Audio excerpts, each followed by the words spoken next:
gây ra rất nhiều khổ đau cho cả hai, và chồng của con thường hay ngăn cản việc con làm thiện pháp. Vậy thì con phải làm sao?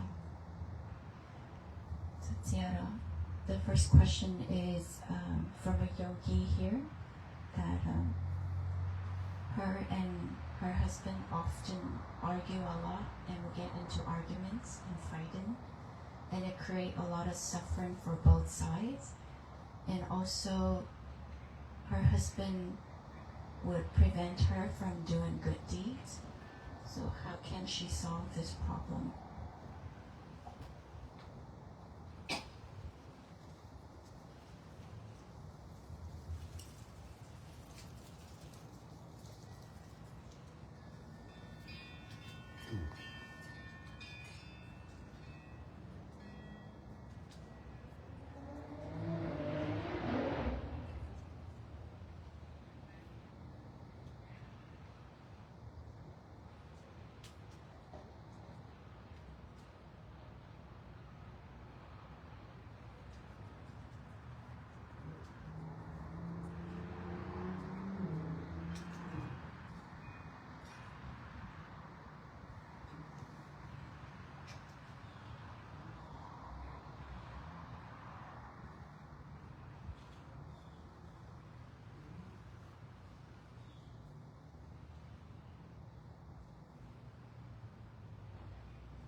doing good deeds mean, including practicing meditation also, or only donation or volunteering? Ngài hỏi là khi mà chồng ngăn ngừa mình làm các việc thiện thì nó có bao gồm việc hành thiền hay không, hay là chỉ ngăn ngừa mình làm công quả hoặc là bố thí?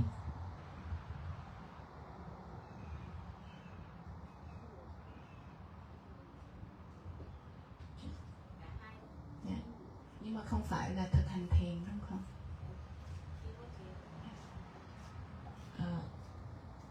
Only volunteering and donation. She is not a meditator.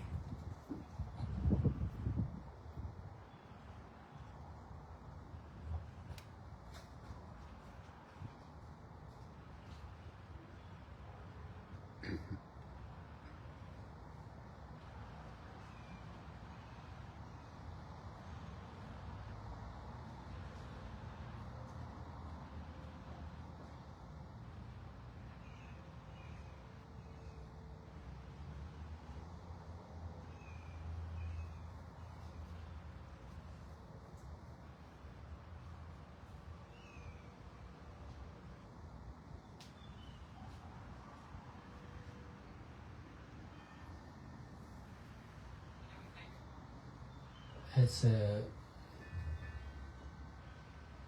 meditator, and I have been facing many problems concerned with meditation from 1999 till now. As a meditation teacher, I have been facing many difficulties. Nearly all the difficulties, like politics, I already experienced. Nearly every difficulties concerned with teaching meditation like this. Accusing my teaching as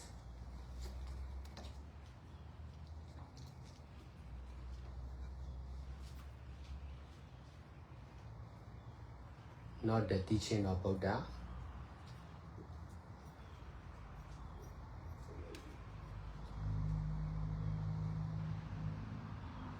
Besides, my teaching was prohibit not to teach in the public also.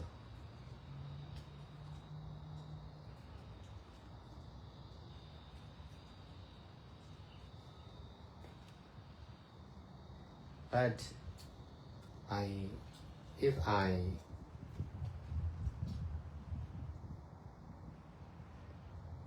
could not teach in public, I will teach only in my own meditation center.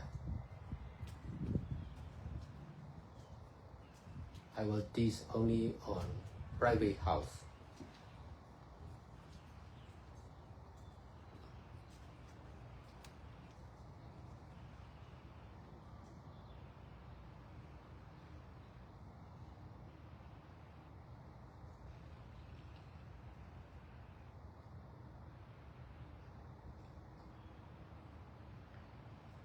But I am not attaching on the disturbance of the other.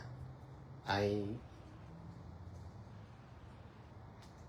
emphasize detachment with right understanding.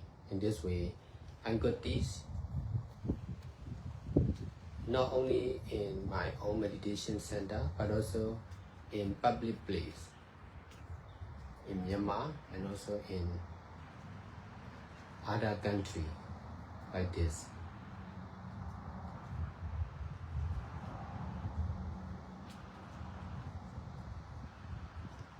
Right understanding about disturbance is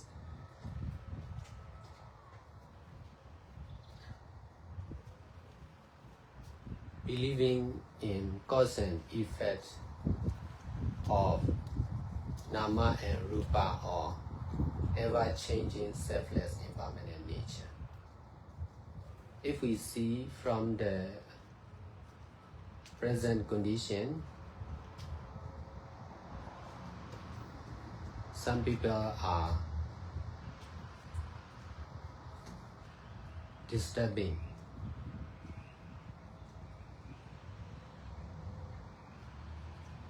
in doing this kind of good deeds. But if we see only from the side of cause and effect of Nama and Rupa or ever-changing selfless impermanent nature, we already did the same disturbance in our past life. We mean, I cannot teach by myself. Now we are learning and teaching together. This is teamwork.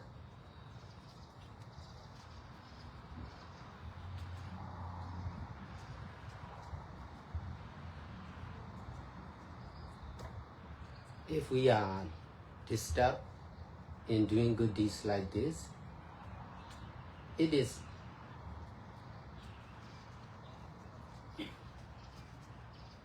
mostly because of the same disturbance in our previous life or this life. So also, people who are disturbing this kind of doing good deeds will experience the same in the future, this life or future life. Because of doing this kind of action, everyone is sure to receive the same reaction.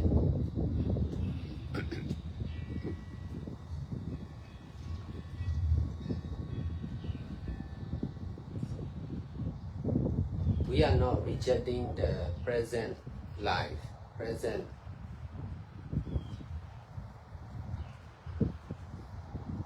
action, but we are not attaching on present action only. We are not rejecting the previous the same action of disturbance of ourselves.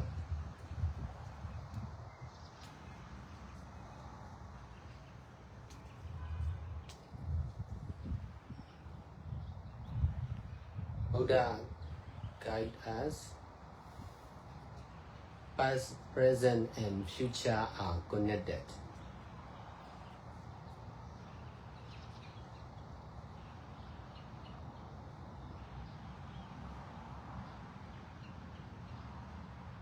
Buddha is not teaching only about present life.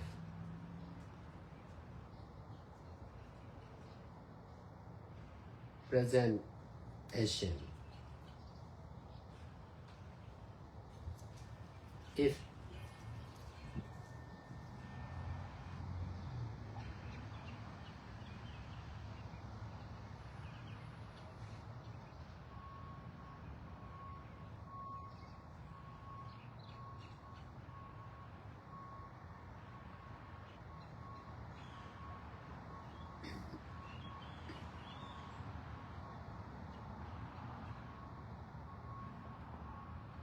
If your husband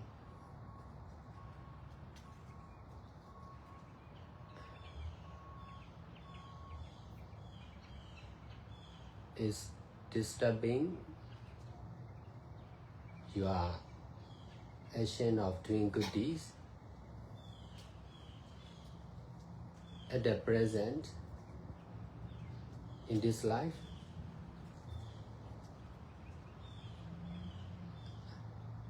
you should understand, you also did the same to the other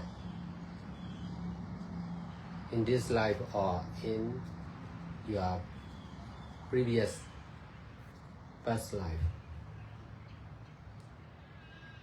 But that's why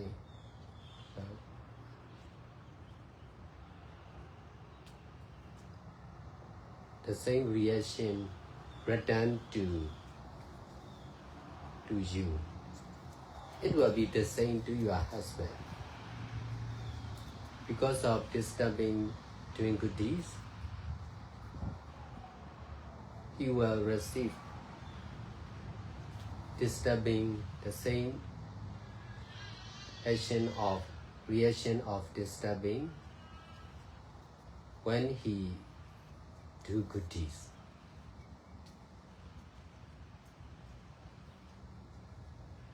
When he does good deeds.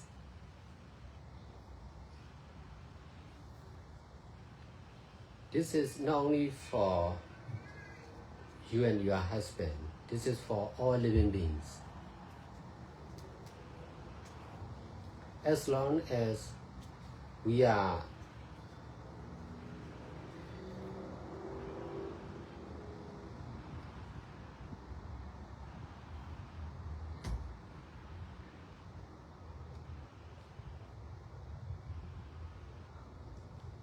disturbing doing good deeds of the others,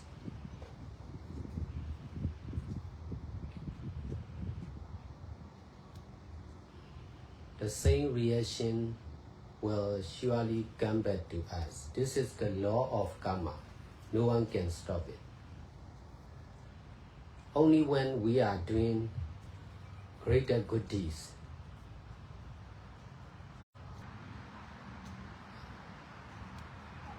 including practicing meditation or mindfulness and detachment like this, the power of mindfulness and detachment can protect us, can protect our action of doing good deeds.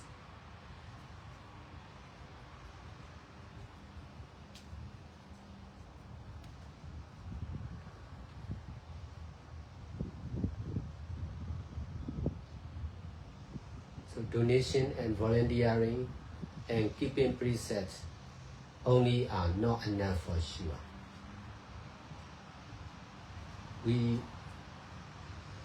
In order to detach from the disturbance we are facing now, we should do the greater good deeds with the knowing of cause and effect of nama and rupa or ever-changing, selfless, impermanent nature.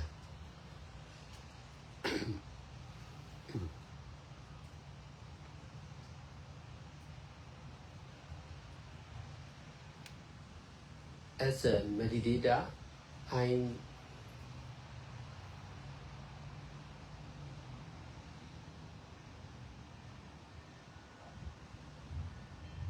have not much disturbance. Only when I started teaching meditation and together with opening my own meditation center like this,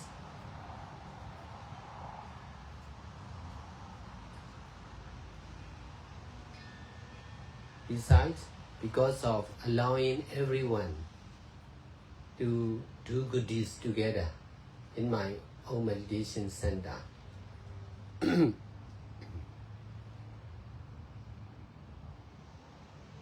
good point is within 9 months, within the first 9 months of opening the first full-time meditation center in Yangon, Myanmar, I could save greater merits more than 5 years of continuous teaching meditation without opening meditation center.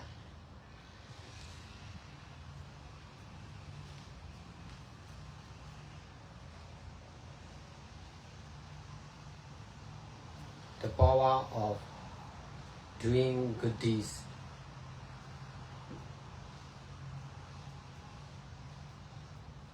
without limit with teamwork can reduce our worry, fear, doubt.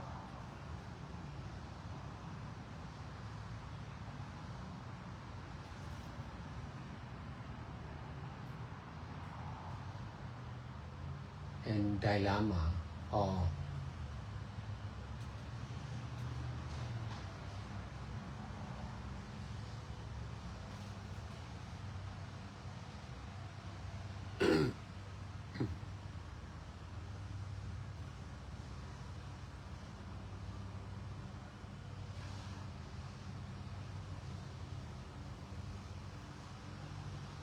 uncertainty.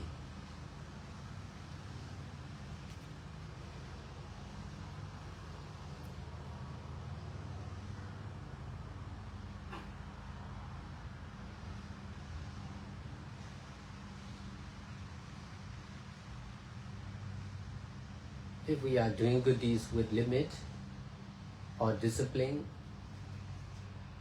we can save only limited merits or good deeds. If we are doing good deeds beyond limit, we can save greater merits. In the other hand, there will also be greater disturbance in return.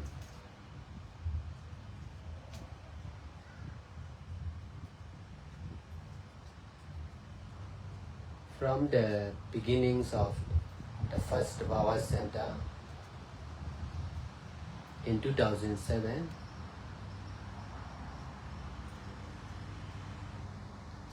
I have been using as public center, not as my own. I will, as a founder or as a meditation teacher, I took all the responsibility for the Bhava Center. But I will do good deeds freely. Not only by myself, but also to everyone. Everyone is free to stay and do good deeds for short term or long term.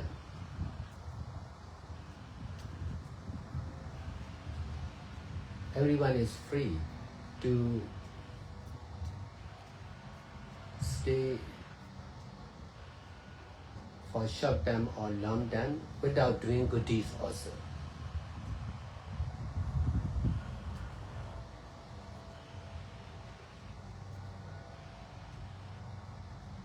No limit in my sight, but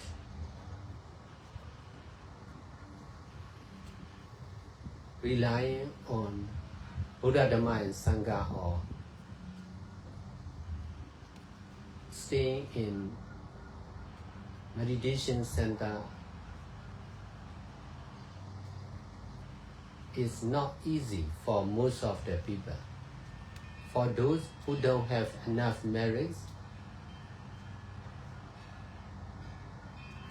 they cannot come and stay.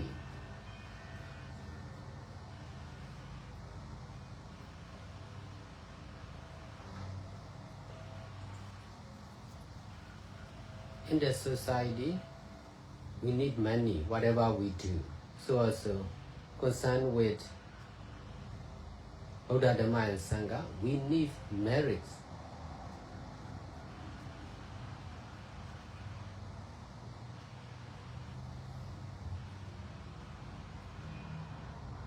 To be dealing with Buddha, Dhamma and Sangha.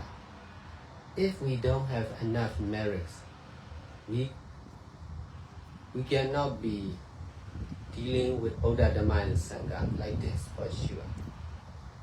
So whenever we are dealing with Buddha, Dhamma, and Sangha, we are spending or using our own saving merits. For those who are not doing good deeds,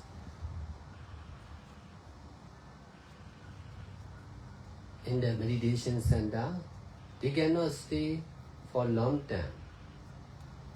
They cannot survive for a long time. They must get out of the monastery or meditation center sooner or later, for sure. This is the power of Buddha, Dhamma, and Sangha. I understand like this, that's why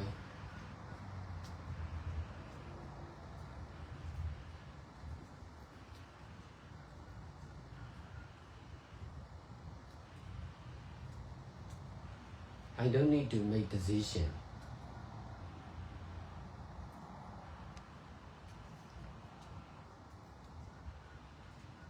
For the people who went to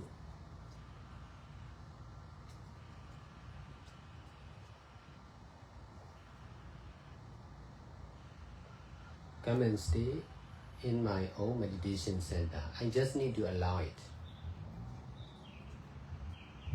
Even if I allow to come and stay, most of the people could not come and stay because of not having enough merits of their own.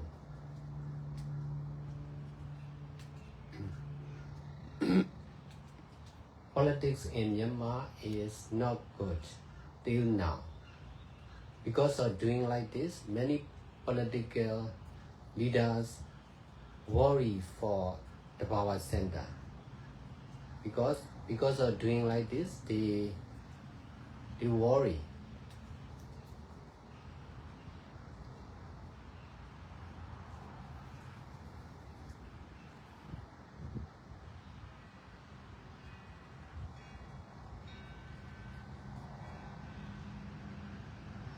Terrorists will come and stay in the center, and then they will make killing or destroying the people in the society like this. But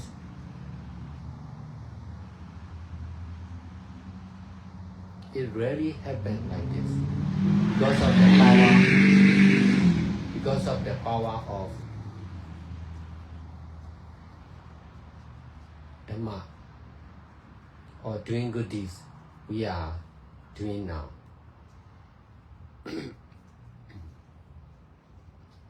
Only by practice we can understand clearly. Most of the Buddhists are not testing like me. That's why they cannot understand, they cannot believe, they cannot use the power of Buddha, Dhamma, and Sangha.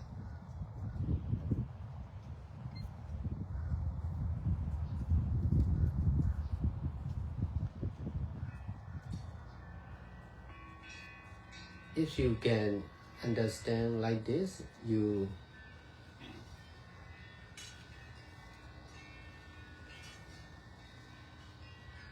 are easy to forgive and forget with your husband. Besides, you should pay more attention to practice meditation or mindfulness and detachment.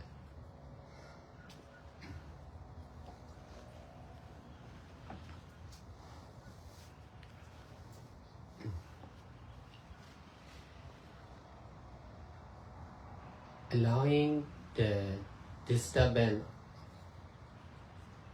or negative view of the other is reducing our demerits. reducing our saving demerits or bad deeds.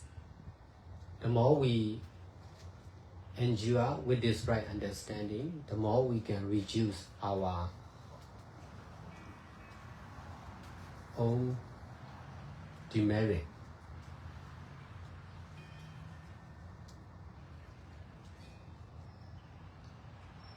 This is solving the problem with right understanding, guided by Buddha. If we are understanding and doing good deeds like this, we can receive not only the good consequence of our present action of good deeds, but also from the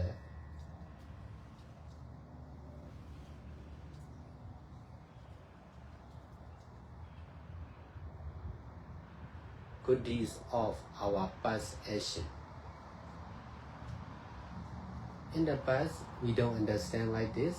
That's why we will not endure.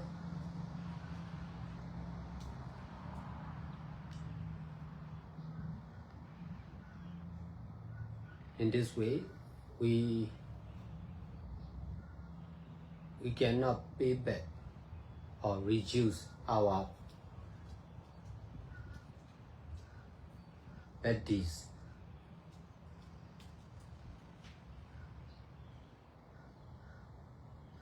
Of our own.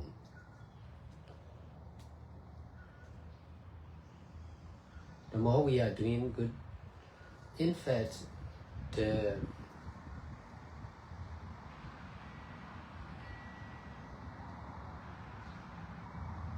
whenever we are doing bad deeds concerned with Buddha, Dhamma, and Sangha, we are saving more and more demerits, and then we are difficult to get success, whatever we do.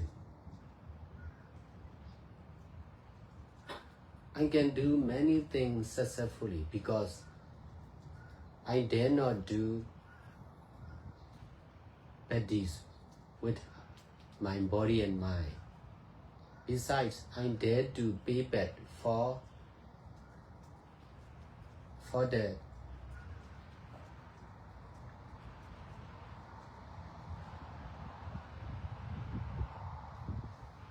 debt which we already did before.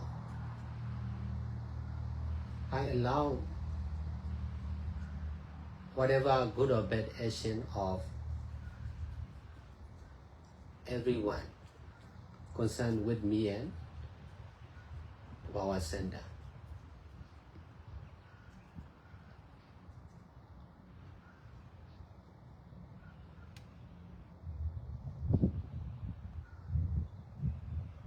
With the knowing of our past action of bad deeds is returning to us. So no need to blame to the person. No need to blame to the present person who is disturbing us. Just need to continue doing good deeds.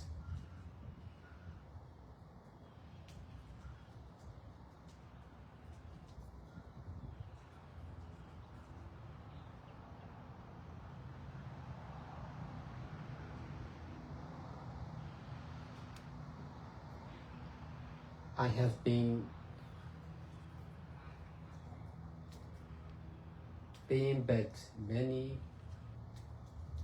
past bad karma with this right understanding from 1999 till now.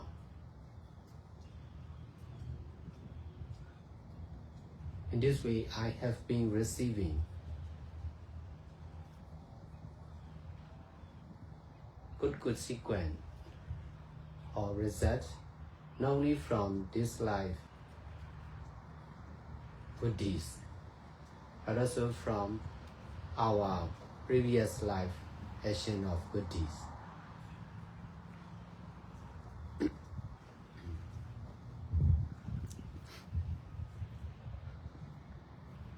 There are many people who are intelligent and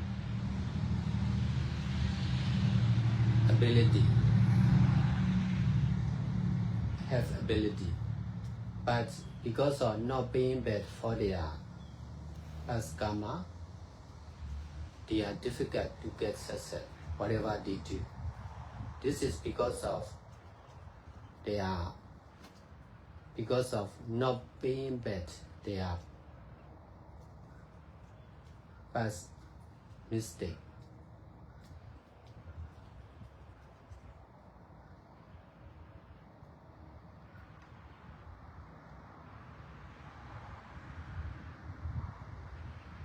If we dare not lose our belongings or our life, we must run away whenever there is danger in doing good deeds.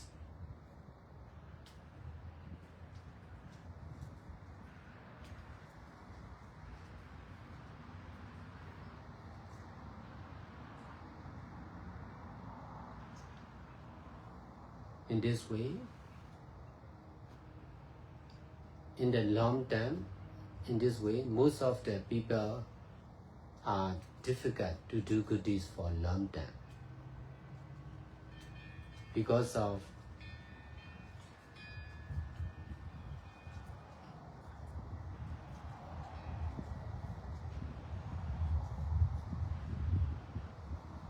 having no courage to lose their belongings or their life.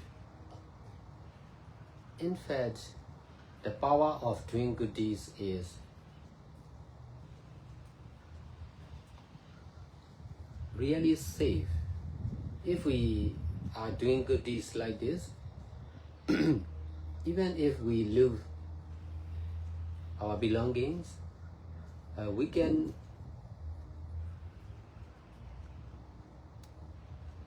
receive back in the future in one way or another. Besides, we are misunderstanding. We can be in trouble or we can die. In fact, we are really safe if we dare to do good deeds like this. Just misunderstanding of the living beings.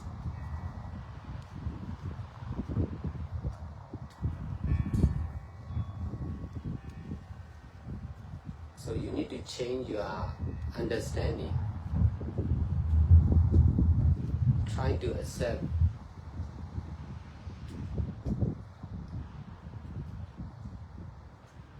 the action of your husband as your past action, and then you should explain to him also. If he continues to do like this, he will not get success.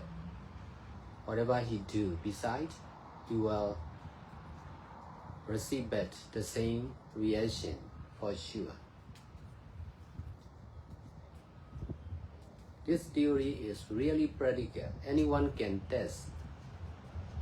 Anyone can accept and try it, whether it is right or wrong.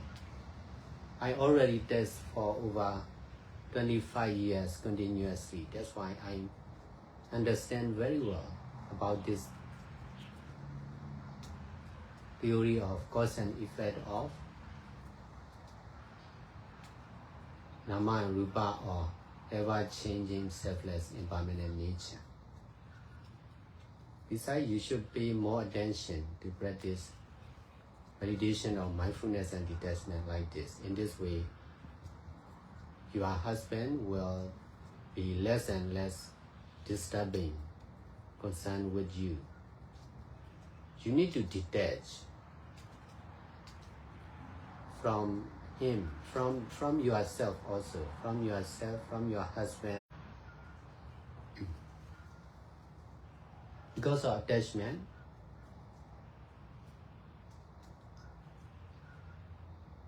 you have to suffer. If you can detach,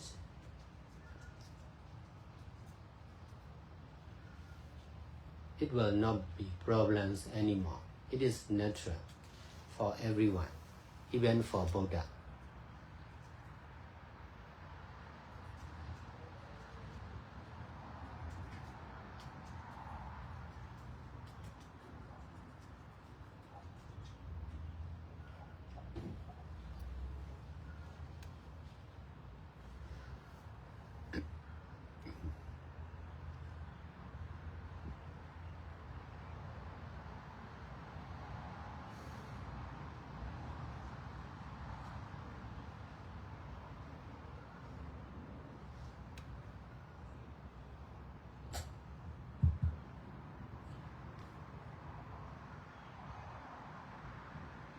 Là một người thiền sinh, thầy đã phải đối mặt với rất nhiều vấn đề liên quan đến việc hành thiền từ năm 1999 cho đến bây giờ.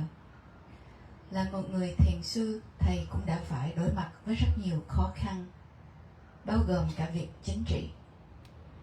Thầy cũng đã đối mặt với rất nhiều khó khăn liên quan đến việc hành thiền. Có nhiều người cáo buộc lời hướng dẫn của thầy không phải là lời hướng dẫn của Đức Phật. Ngoài ra, sự hướng dẫn của thầy cũng bị cấm. Thầy không được giảng dạy cho công chúng. Nhưng nếu như thầy không được giảng dạy ở công chúng, thì thầy sẽ giảng dạy ở trung tâm thiền riêng của mình, ở các tư gia. Vì thầy không bị dính mắc vào những quấy rối của người khác. Thầy luôn chú trọng vào việc xả ly với sự hiểu biết đúng đắn. Không những là thầy có thể dạy thiền ở trung tâm của thầy, mà thầy cũng có thể dạy ở những nơi khác, chẳng hạn như Miến Điện và những quốc gia khác như là ở đây. Sự hiểu biết đúng đắn về việc quấy rối là chúng ta phải tin vào nhân và quả, của danh và sắc, của bản chất luôn luôn thay đổi, vô thường và vô ngã. Nếu như chúng ta chỉ nhìn từ ở hoàn cảnh hiện tại, thì có người nào đó đang quấy rối chúng ta làm các thiện pháp.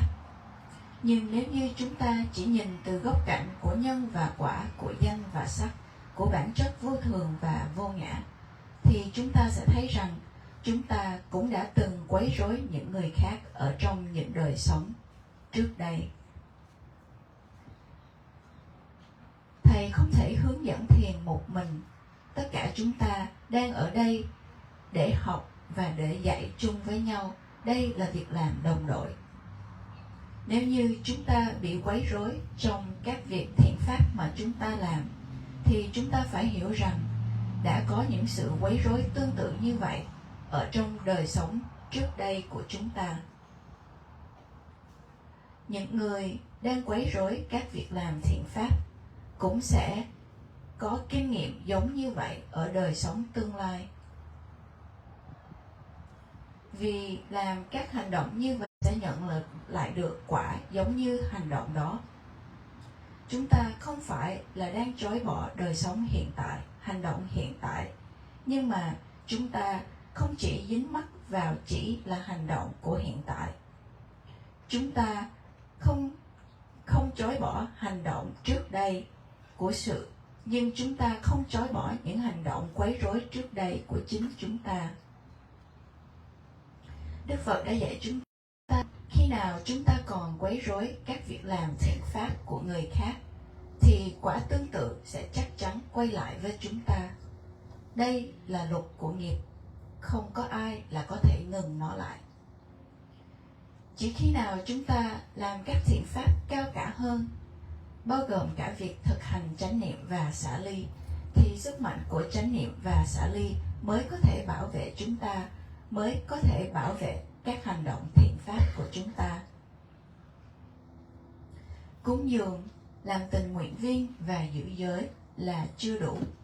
Để chúng ta có thể xả ly khỏi các việc quấy rối chúng ta đang phải đối mặt bây giờ, thì chúng ta phải làm các thiện pháp cao cả hơn với sự hiểu biết về nhân và quả, của danh và sắc, của bản chất luôn luôn thay đổi, vô thường và vô ngã. Là một người thiền sinh, thầy không gặp quá nhiều sự quấy rối. Chỉ khi nào thầy bắt đầu thực hành thiền và mở trung tâm thiền như vậy, thầy đã cho phép tất cả mọi người đến và làm các thiện pháp chung với nhau ở trung tâm của thầy. Điểm mạnh là chỉ trong vòng 9 tháng thì thầy đã có thể mở trung tâm thiền đầu tiên ở Yangon, Miến Điện, và thầy đã có thể tích lũy phước báu lớn nhất. Sức mạnh của các việc làm thiện pháp không có giới hạn chung với nhau có thể làm giảm thiểu đi những lo lắng, sợ hãi, hoài nghi và các vấn đề và những gì chúng ta không chắc chắn. Nếu như chúng ta làm các thiện pháp với sự giới hạn hoặc là với những quy luật, thì chúng ta cũng chỉ có thể tích lũy những phước báu có giới hạn. Nếu như chúng ta làm các thiện pháp vượt ngoài các giới hạn, thì chúng ta mới có thể tích lũy được các phước báu lớn nhất. Và vì như vậy, chúng ta cũng phải đối mặt với những sự quấy rối lớn hơn. Bắt đầu từ năm 2007, khi trung tâm Tabawa đầu tiên được thành lập, thầy đã sử dụng nó cho tất cả mọi người. Là người sáng lập, thầy đã chịu toàn trách nhiệm cho trung tâm, và thầy đã cho phép tất cả mọi người làm thiện pháp một cách tự do. Bất kỳ ai cũng có thể đến đây và ở lại để làm thiện pháp ngắn hoặc lâu dài. Họ có quyền tự do để ở lại một thời gian ngắn hoặc dài mà không cần làm bất kỳ thiện pháp nào cả. Thầy, theo góc cạnh của thầy chỉ nương tựa vào Đức Phật, Pháp và Tăng mà thôi. Nhưng việc ở lại trung tâm thiền là không quá dễ dàng cho phần lớn mọi người. Nhất là đối với những người không đầy đủ phước báu, họ không thể đến và ở lại. Trong xã hội này, chúng ta cần tiền cho tất cả những gì chúng ta làm. Nhưng đối với Đức Phật, Pháp và Tăng, chúng ta cần phải có phước báu để chúng ta mới có thể làm các thiện pháp liên quan đến Tam Bảo. Nếu như chúng ta không có đầy đủ phước báu, thì chúng ta không thể nào có sự liên hệ với Tam Bảo. Chắc chắn là như vậy. Bất kỳ khi nào chúng ta liên hệ với Tam Bảo, thì chúng ta đang sử dụng phước báu của chúng ta. Và đối với những người không làm các thiện pháp ở trung tâm thiền, thì họ không thể tồn tại qua một thời gian dài. Họ rồi sẽ rời đi vào thời điểm này hoặc thời điểm khác, bởi vì đây là sức mạnh của Đức Phật, Pháp và Tăng. Thầy đã hiểu rất rõ ràng như vậy, cho nên thầy không cần phải đưa ra quyết định đối với những người muốn đến và ở lại trung tâm của thầy. Thầy chỉ cần cho phép mà thôi. Nhưng cho dù thầy có cho phép, thì phần lớn những người không thể đến và ở vì họ không có đầy đủ phước báu của chính bản thân họ. Nền chính trị là đang rất không ổn định ở Miến Điện. Vì thầy luôn làm các thiện pháp như vậy, cho nên có rất nhiều đệ tử lo lắng cho trung tâm Tabawa. Và cũng có nhiều người trong quân đội đến và ở trung tâm, và họ lo lắng rằng những người này có thể giết những thành viên trong trung tâm Tabawa. Nhưng việc này không xảy ra, đó là vì sức mạnh của Pháp hoặc sức mạnh của các việc làm thiện pháp. Chỉ bằng thực tập, chúng ta mới có thể hiểu rõ một cách đúng đắn. Phần lớn những Phật tử không dám thử giống như thầy. Họ không thể tin và hiểu như vậy, và vì vậy họ không thể nào sử dụng sức mạnh của Đức Phật, Pháp và Tăng. Nếu như con có thể hiểu như vậy, thì sẽ dễ dàng cho con tha thứ và quên đi, tha thứ cho chồng của con. Ngoài ra, con nên chú trọng vào việc thực hành thiền, chánh niệm và xả ly. Khi chúng ta cho phép những quấy rối hoặc những ý kiến tiêu cực của người khác, thì chúng ta đang làm giảm thiểu đi những bất thiện nghiệp của chúng ta. Chúng ta càng chịu đựng với sự hiểu biết đúng đắn này, thì chúng ta mới có thể làm giảm thiểu đi những bất thiện nghiệp của chúng ta. Đây là cách giải quyết vấn đề đúng đắn được hướng dẫn bởi Đức Phật. Nếu như chúng ta có thể hiểu và làm các thiện pháp như vậy, thì chúng ta không chỉ là sẽ nhận lại được những kết quả tốt dựa trên những hành động hiện tại của chúng ta, mà chúng ta cũng sẽ nhận lại được những kết quả tốt từ những hành động tốt trong quá khứ. Trong quá khứ, chúng ta đã không thể hiểu như vậy, cho nên chúng ta không thể chịu đựng. Chúng ta không dám trả lại những món nợ mà chúng ta đã nợ. Ngoài ra, bất kỳ những gì chúng ta làm xấu liên quan đến Đức Phật, Pháp và Tăng thì chúng ta đang tích lũy những bất thiện nghiệp của chúng ta, và vì vậy sẽ rất khó để chúng ta có được thành công trong bất kỳ những gì chúng ta làm. Thầy có thể làm rất nhiều thứ thành công vì thầy không dám làm các bất thiện pháp liên quan đến thân và tâm của thầy, và thầy đã dám trả lại món nợ mà thầy đã từng nợ. Thầy cho phép bất kỳ hành động tốt hoặc xấu nào của tất cả mọi người liên quan đến thầy và trung tâm Tabawa, với sự hiểu biết rằng tất cả những bất thiện nghiệp trong quá khứ là đang quay lại với thầy. Thầy không cần phải đổ lỗi cho những người trong hiện tại, những người đang quấy rối thầy. Thầy chỉ cần tiếp tục làm các thiện pháp mà thôi. Thầy đã trả lại những nghiệp xấu trong quá khứ. Với sự hiểu biết đúng đắn này từ năm 1999 cho đến bây giờ, bằng cách này thầy đã nhận lại những kết quả tốt, những quả tốt từ những nghiệp tốt. Không phải là chỉ là từ các thiện pháp của đời này, mà là từ những hành động tốt của các kiếp sống trong quá khứ. Có rất nhiều người thông minh và có nhiều khả năng, nhưng vì họ không dám trả lại những nghiệp trong quá khứ, nên họ khó có được thành công trong bất kỳ những gì họ làm. Đây là vì họ không dám trả lại những sai phạm, những sai lầm trong quá khứ. Nếu như chúng ta không dám mất đi tài sản và đời sống của chúng ta, thì chúng ta sẽ bỏ chạy bất kỳ khi nào chúng ta phải đối mặt với sự nguy hiểm trong các việc làm thiện pháp. Vì như vậy, rất khó để cho mọi người có thể làm thiện pháp trong một thời gian dài, vì hầu hết mọi người không có đủ sự dũng cảm để có thể dám từ bỏ tài sản và đời sống của họ. Thực ra, sức mạnh của các thiện pháp là rất an toàn nếu như chúng ta làm các thiện pháp như vậy. Và cho dù chúng ta có mất đi tài sản của chúng ta, thì chúng ta cũng sẽ nhận lại được ở tương lai bằng cách này hay cách khác.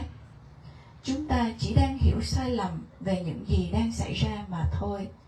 Chúng ta có thể là gặp khó khăn hoặc chết, nhưng thật ra là chúng ta là đang rất an toàn vì chúng ta đang làm các thiện pháp. Đây chỉ là sự hiểu lầm của các chúng sanh. Con cần phải thay đổi sự hiểu biết của mình. Hãy cố gắng và chấp nhận hành động của chồng của con giống như là hành động mà con đã từng làm. Hãy giải thích cho chồng biết rằng nếu như anh ta tiếp tục làm như vậy, thì anh ta cũng sẽ không nhận được thành công trong bất kỳ những gì anh ta làm, và anh ta sẽ nhận lại hậu quả tương tự. Lý thuyết này là rất thực tế, bất kỳ ai cũng có thể thử để xem có đúng hoặc sai. Thầy đã thử nó trên 20 năm, và vì vậy thầy hiểu về thuyết này rất rõ ràng. Chỉ là nhân và quả của danh và sắc, của bản chất luôn luôn thay đổi, vô thường và vô ngã mà thôi. Con cần phải chú trọng vào việc thực tập chánh niệm và xả ly, và thay vì con chú trọng vào việc chồng của con gây ra những phiền toái, con cần phải xả ly khỏi chính bản thân con và xả ly khỏi chồng của con. Vì sự dính mắc nên con phải chịu khổ đau. Nếu như con có thể xả ly thì sẽ không có vấn đề nữa. Các việc này là rất tự nhiên cho tất cả mọi người, bao gồm cả Đức Phật.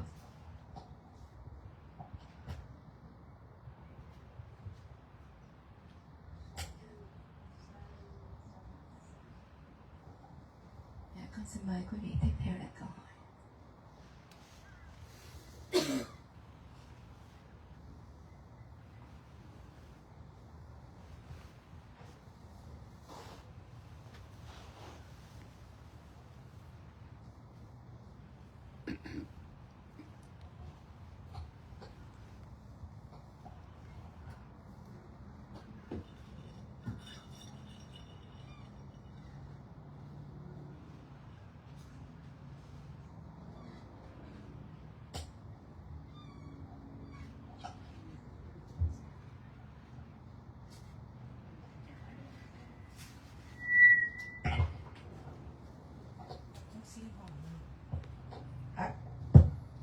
xin hỏi là khi mình meditate thì mình sẽ hiểu rõ được mình hơn, và khi đó thì mình sẽ yêu bản thân mình hơn.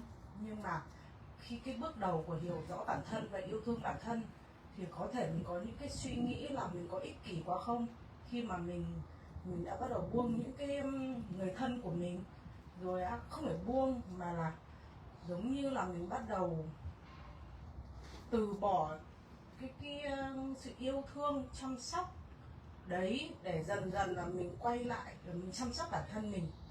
Thì nhiều lúc mình nghĩ rằng đấy mình hơi ích kỷ, tại vì trước giờ là tập tục văn hóa là một người mẹ, một người con thì mình phải hiếu thảo, mình phải mẹ thì mình phải chăm sóc, con mình cũng chăm sóc, nhưng còn bản thân của mình nhiều lúc mình không có tham để mình chăm sóc cho bản thân mình.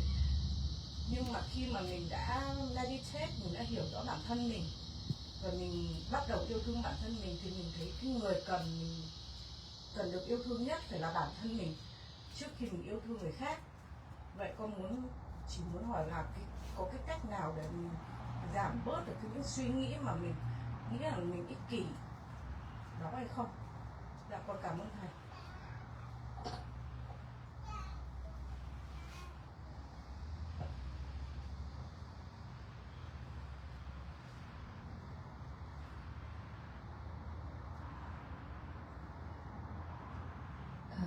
Sarah, from my understanding, meditation is taking care of my own body and mind. And that means that I have to detach from taking care of my family members. But I cannot help but have the thought that if I pay attention to myself and take care of myself, that means I am selfish. So how can we practice without feeling that I am selfish? I understand that I have to love myself first before I love other people.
The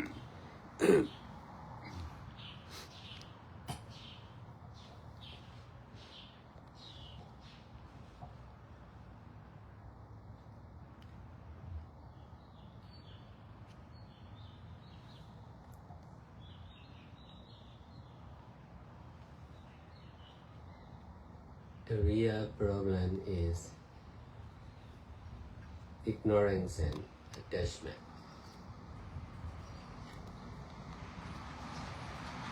Ignorance and attachment are creator of all living beings and all infinite universe, all non-living beings.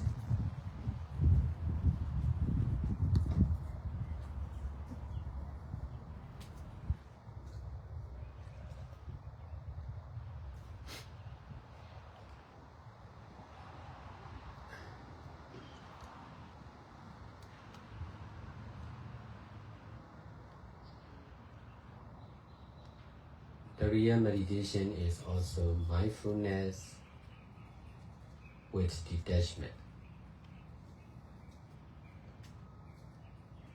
But detachment is difficult to accept and understand because we don't like to detach. We like to attach.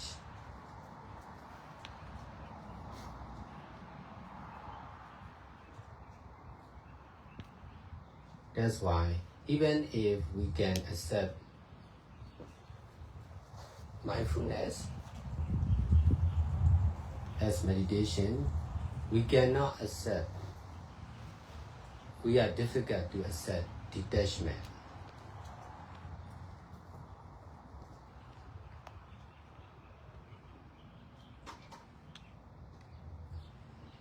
Because of strong attachment of the mind. That's why most of the meditators are practicing meditation with attachment on method, meditation master, meditation center, and their own meditation experience.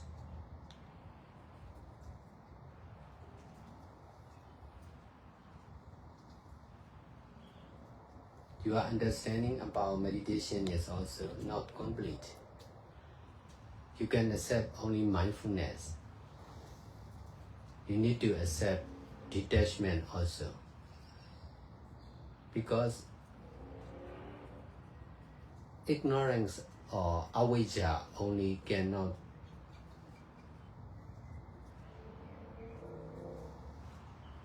be long-lasting.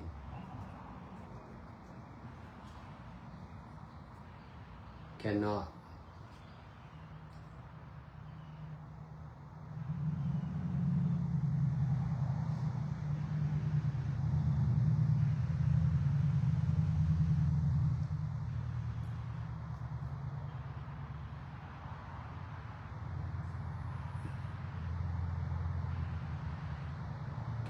create many things.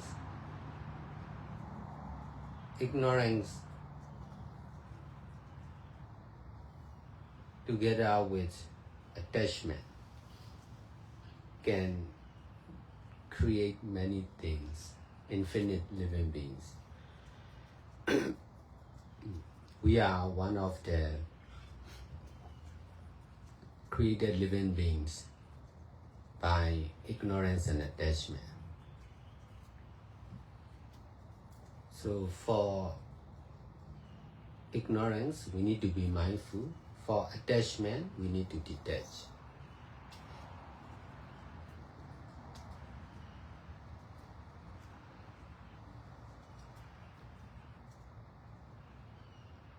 If there is mindfulness, there will be detachment. If there is detachment, there will also be mindfulness. We need both.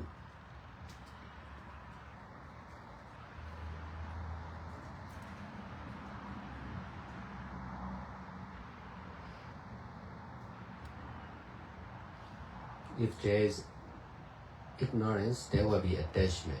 If there is attachment, there will also be ignorance.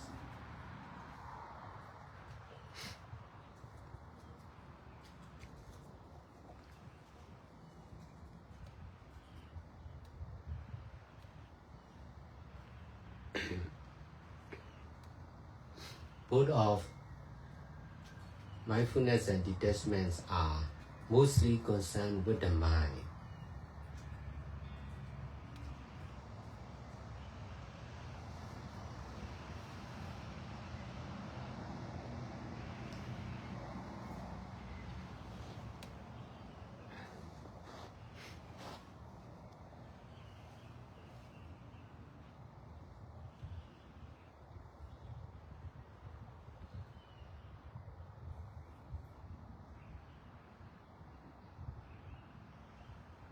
Our parents and our family members will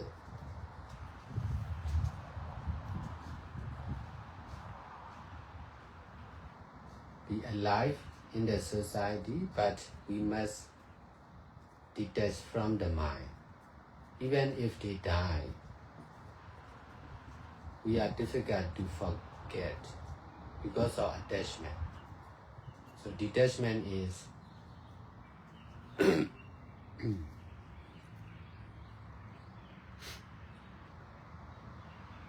not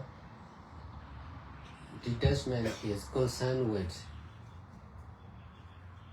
living beings and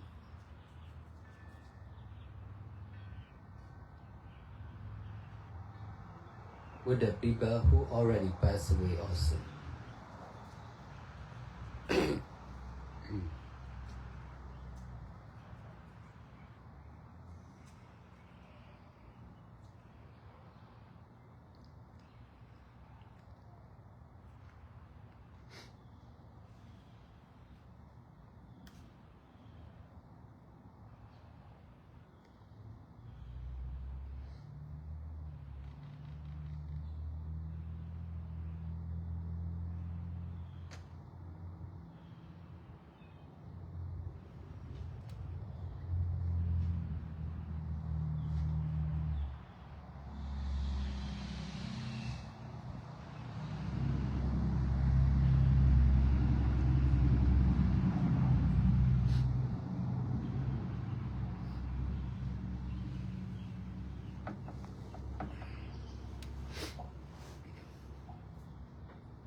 We need to be mindful and detached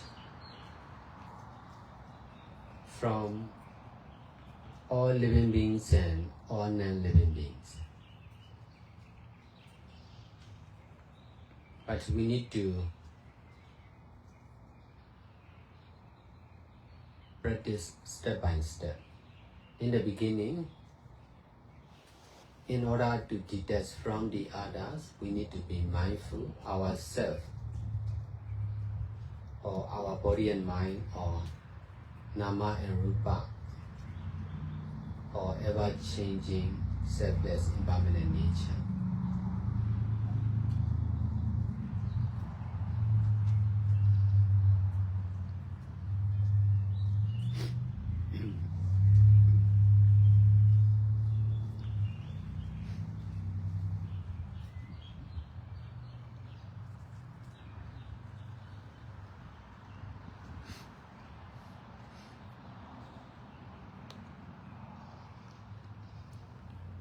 The aim of mindfulness with detachment on ourselves is to detach from the others, including our family members. If we can detach from the others or our family members, we need to detach from our body and mind also. In order to detach from ourselves or our body and mind, we need to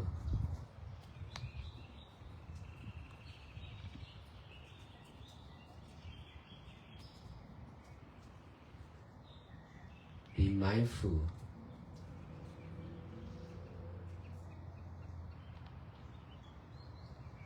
only ever-changing, selfless, impermanent nature.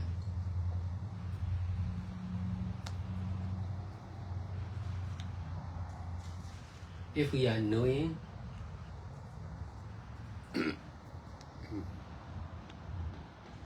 as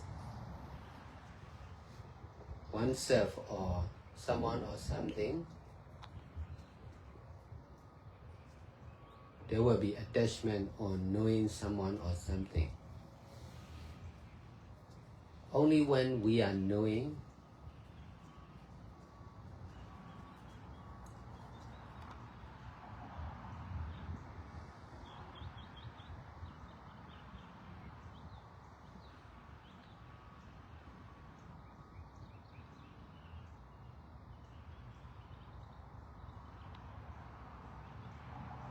cause and effect of ever-changing, selfless, impermanent nature,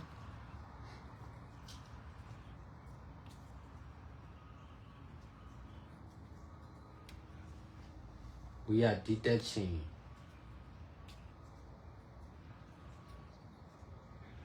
from self, including our self, or our life, or our body and mind.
Attachment is the cause of suffering.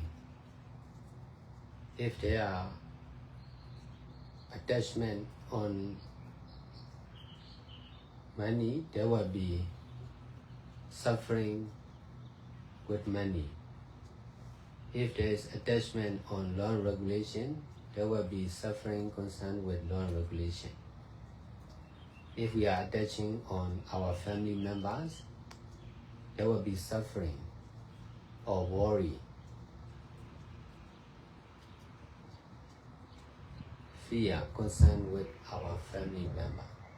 If we are attaching ourselves, we need to worry for ourselves. So detachment is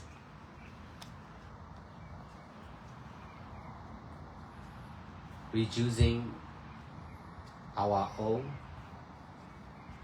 fear, worry, doubt,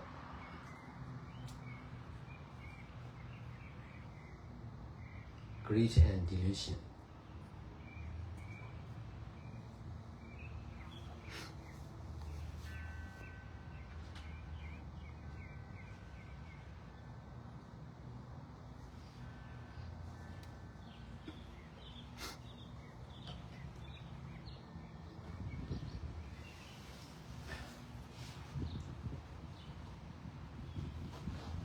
Before I started practicing meditation,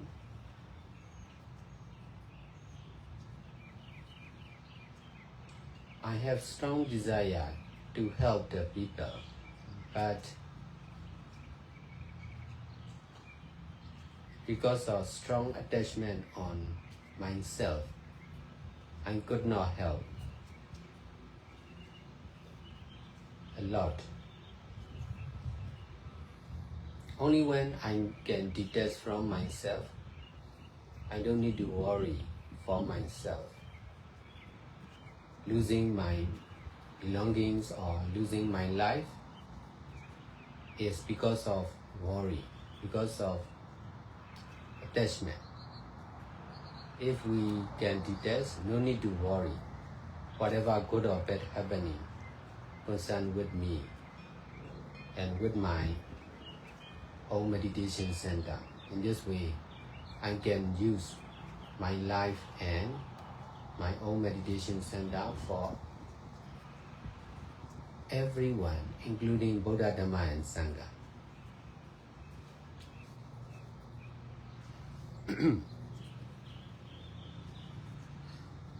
I use the power of mindfulness and detachment to solve the problems of the other, to fulfill their needs, to answer the question like this.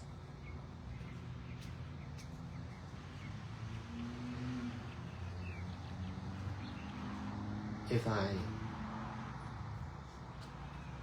attach on myself or on my teaching, I need to worry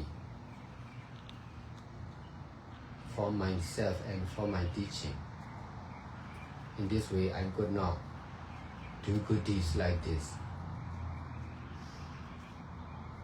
Because of detaching from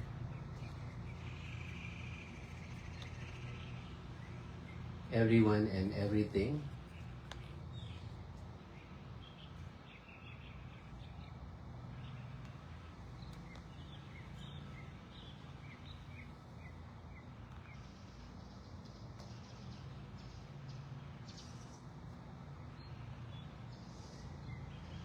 we can do all kinds of good deeds freely, especially in our own meditation center.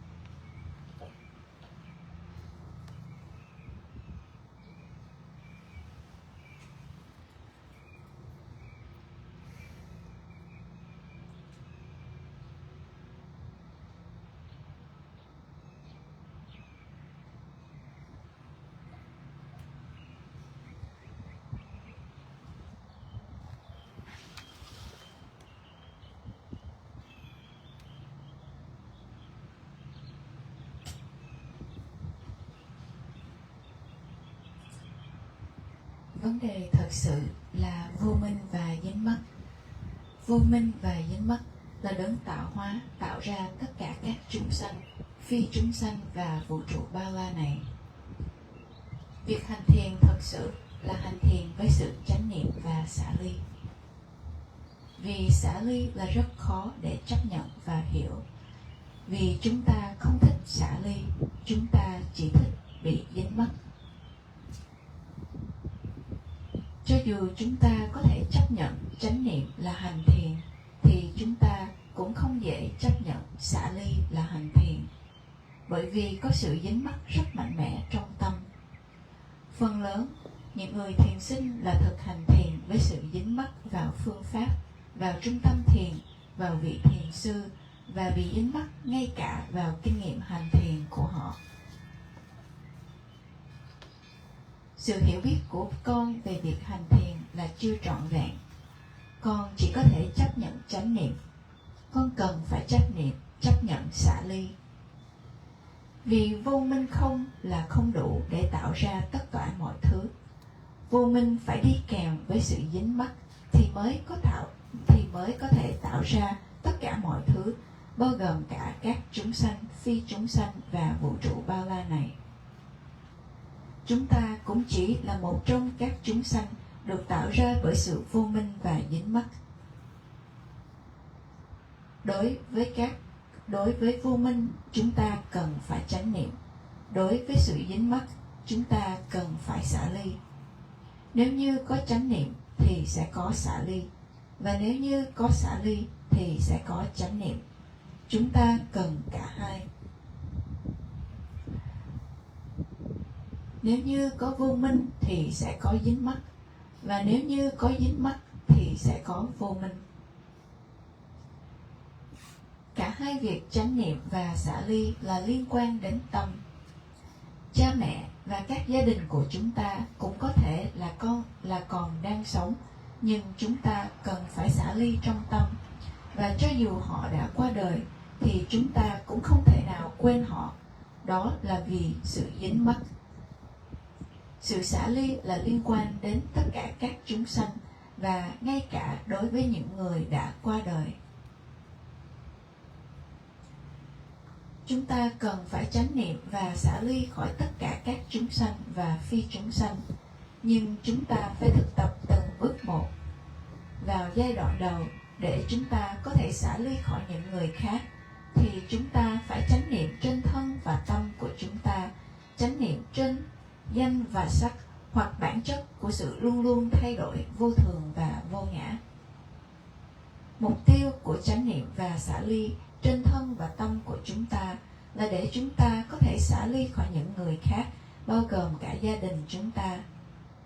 Nếu như chúng ta có thể xả ly khỏi những người khác và gia đình của chúng ta, thì chúng ta cũng cần phải xả ly khỏi thân và tâm.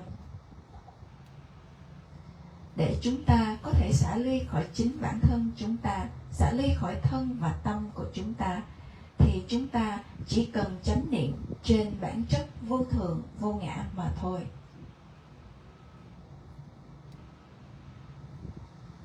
Nếu như chúng ta biết chúng ta là một ai đó, một cái gì đó, thì chúng ta sẽ bị dính mắc vào cái biết rằng có một ai đó, một cái gì đó.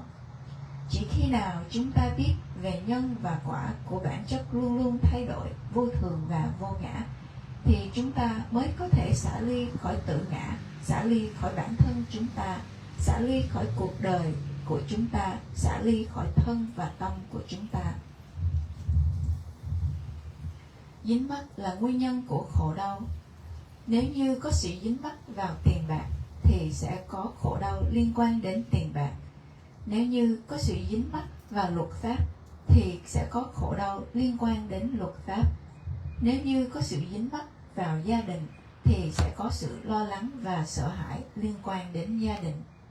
Và nếu như chúng ta dính mắc vào chính bản thân chúng ta thì chúng ta phải lo lắng cho chính bản thân chúng ta.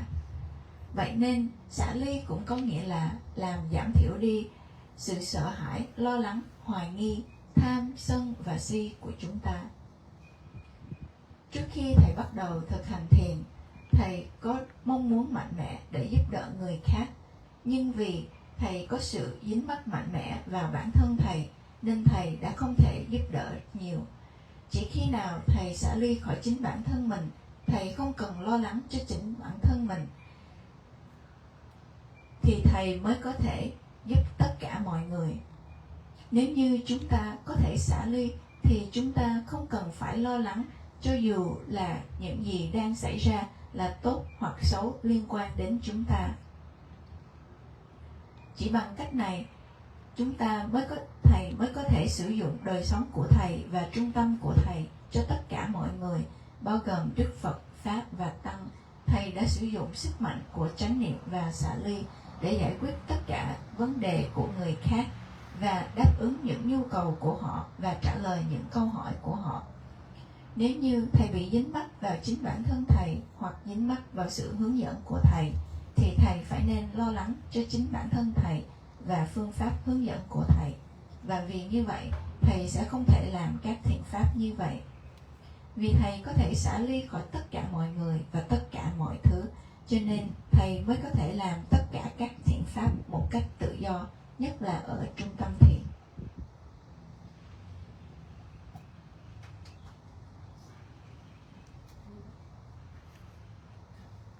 She said your answer is so great. Cái chị nào hồi nãy cho em xem cái điện thoại có thể cho anh xem lại không?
Con xin đọc câu hỏi này bằng tiếng Việt trước và con sẽ dịch qua phần tiếng Anh.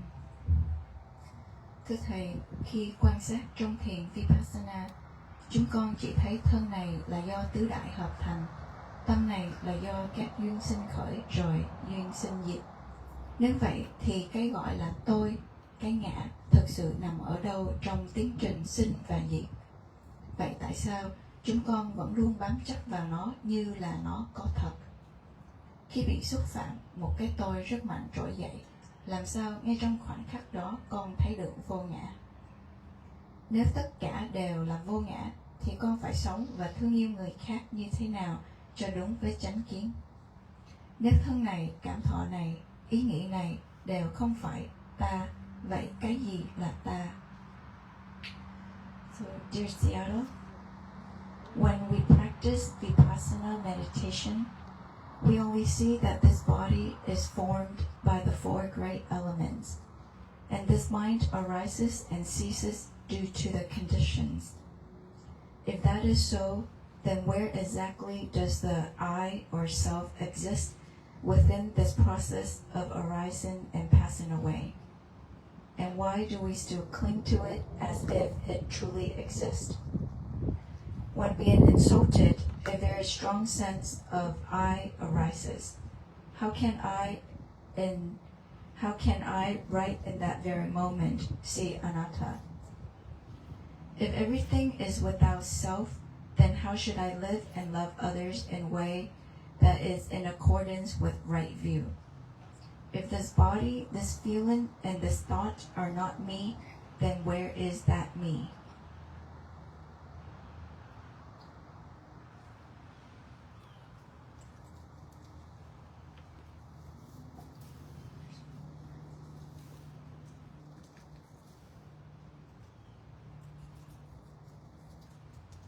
Good question again.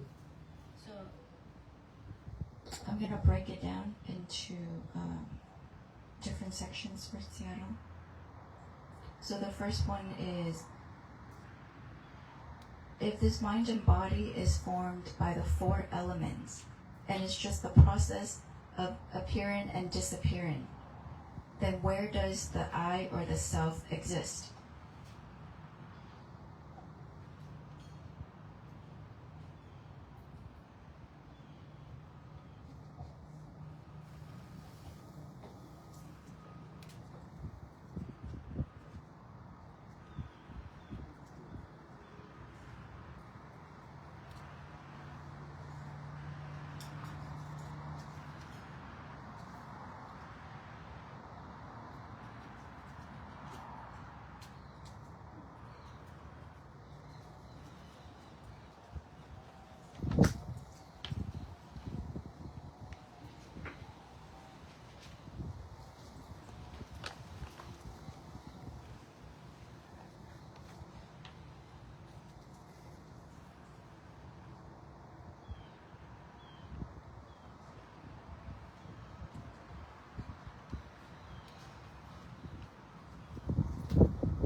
ignorance or avijja and attachment are the cause of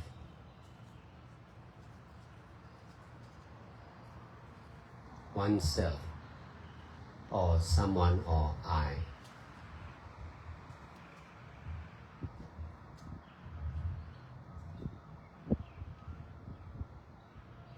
As long as there is ignorance and attachment,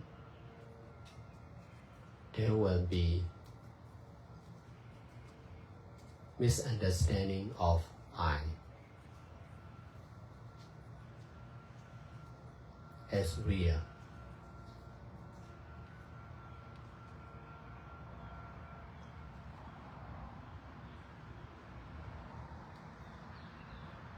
Understanding our body as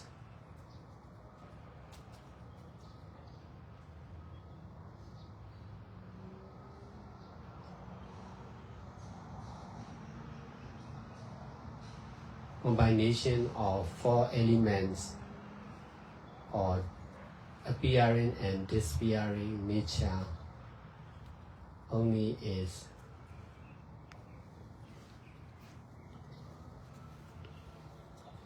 also knowing with attachment.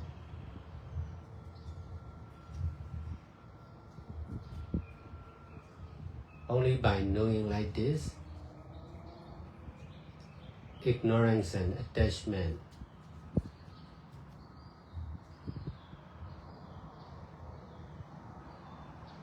will still remain as it.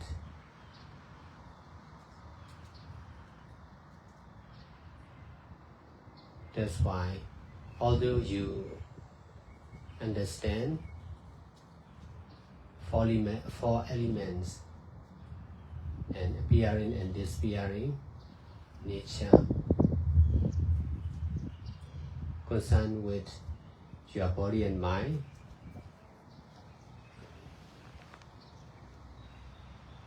the question about I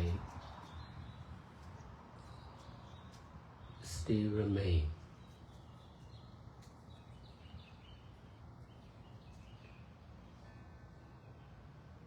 I have been solving this problem for over 20 years continuously.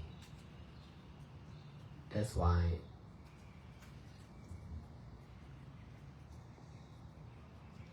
I have to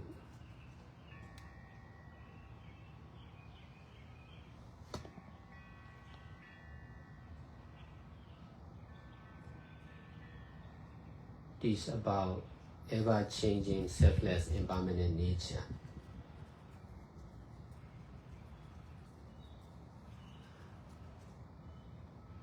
Together with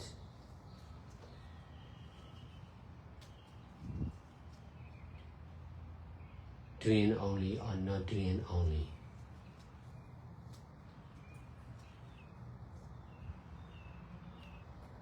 Experiencing only or not experiencing only. Knowing only or not knowing only. Using only or not using only. Without rejecting and attaching mistake concerned with self and non-self.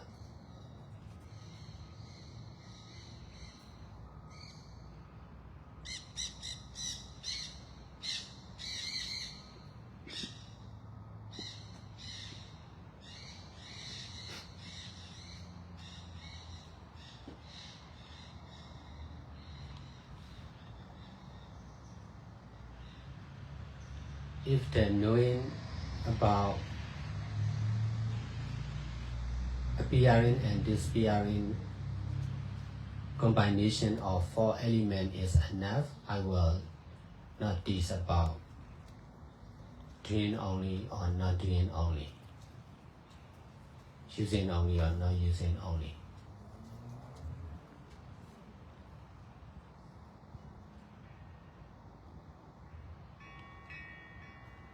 only when we are knowing every action as doing only, every action as doing only or not doing only,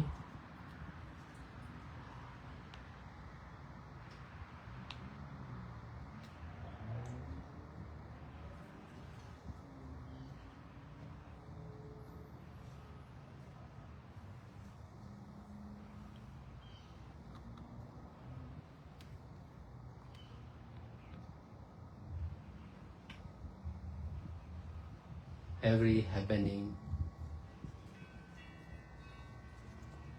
good or bad, as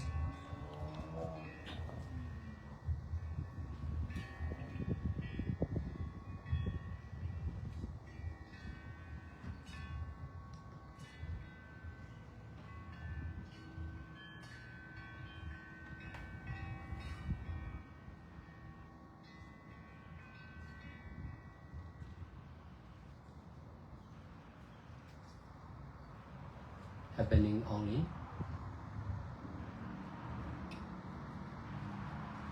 which is just ever-changing, selfless, impermanent nature.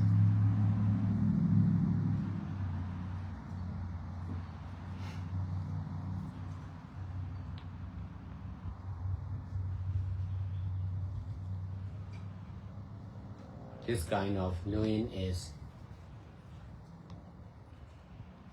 detaching from self, or one person, one day, one time, and one place.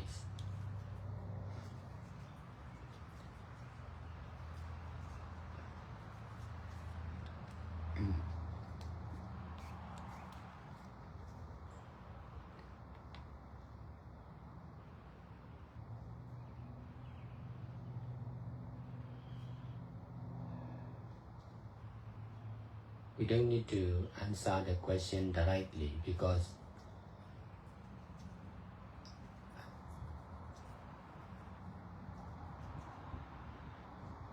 not the right question.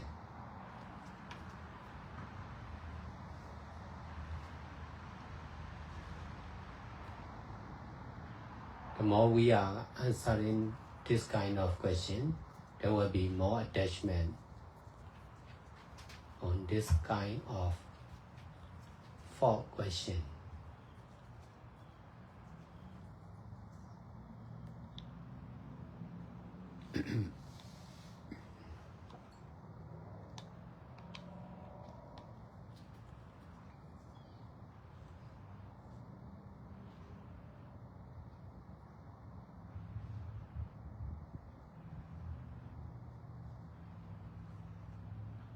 Only when we can detach from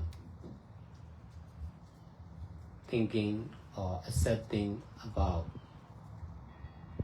self or someone or I, there will be no need to ask the question concerned with oneself or I.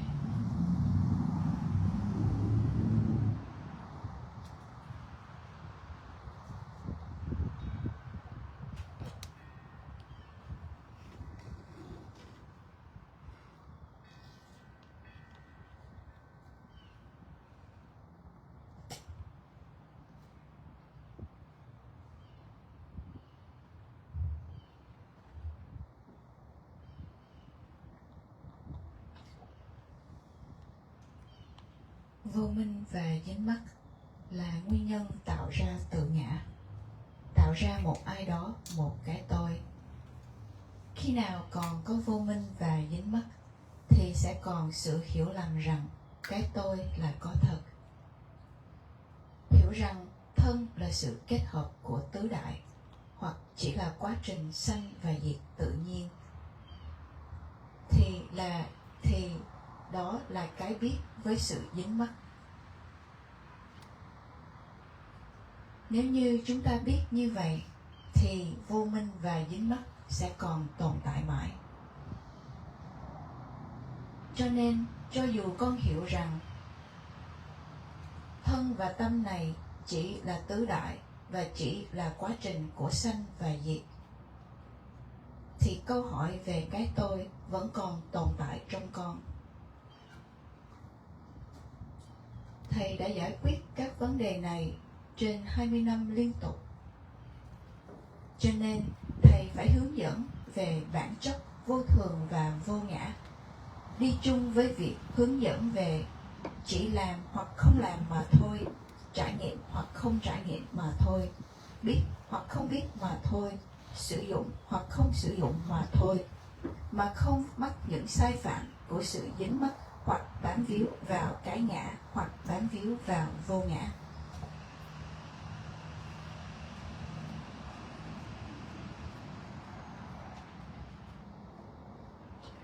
Nếu như cái biết về quá trình sanh và diệt và sự kết hợp của tứ đại là đã đầy đủ, thì Thầy không phải hướng dẫn về việc chỉ làm hoặc không làm mà thôi, sử dụng hoặc không sử dụng mà thôi.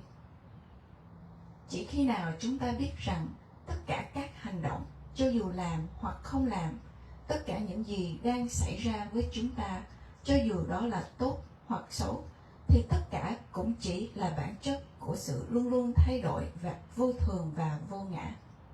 Cái biết này mới là đang xả ly khỏi tự ngã, xả ly khỏi một con người, một vật gì đó, một không gian và một thời gian. Chúng ta không cần phải trả lời câu hỏi này một cách trực tiếp, vì nó không phải là một câu hỏi đúng. Chúng ta càng trả lời câu hỏi như vậy, thì sẽ càng có những sự dính mắc vào những câu hỏi như vậy. Chỉ khi nào chúng ta có thể xả ly khỏi việc suy nghĩ và chấp nhận về một cái ngã, suy nghĩ và chấp nhận về một cái tôi, thì chúng ta sẽ không còn những câu hỏi liên quan đến tự ngã hoặc cái tôi nữa.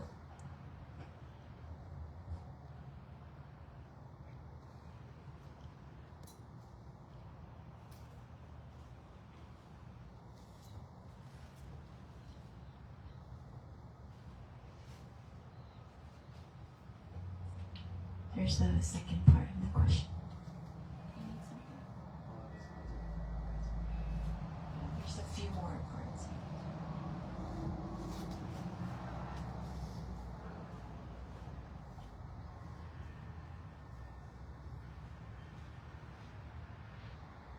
Seattle, when someone insulted me, a very strong sense of I arises. How can I see in that moment non-self?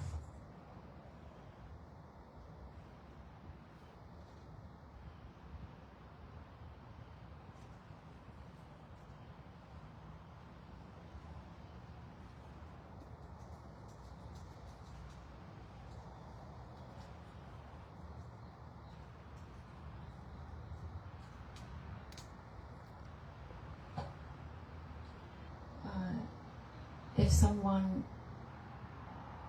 say bad things about her, there's a strong ego that come up at that time. So how can she see non-self when she gets insulted?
They are only cause and effect of Nama and Rupa or ever-changing, selfless, impermanent nature. No one is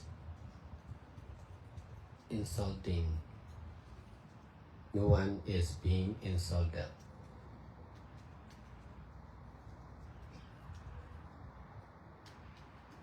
There are only cause and effect of selfless, impermanent nature.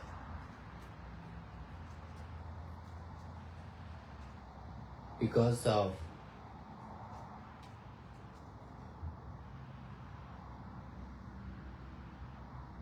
insulting the other to be angry,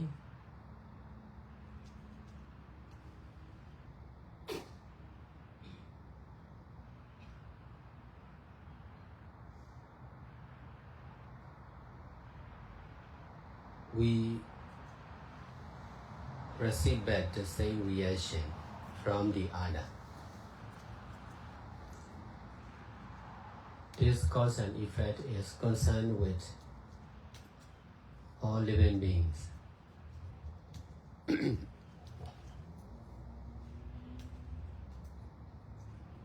As long as we are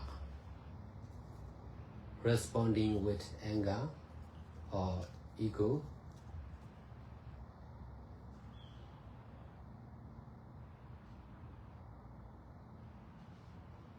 it will never end, for sure. Only when we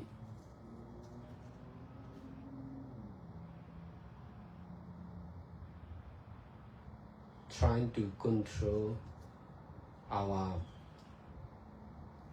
self, or especially our mind, with this right understanding, we can accept the insulting of the others.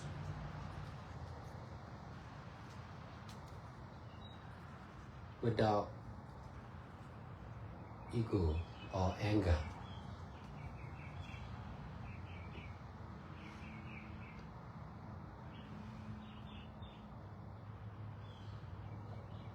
This is concerned with the habit of living beings are not complete. That's why nearly all living beings are doing and experiencing the same like this.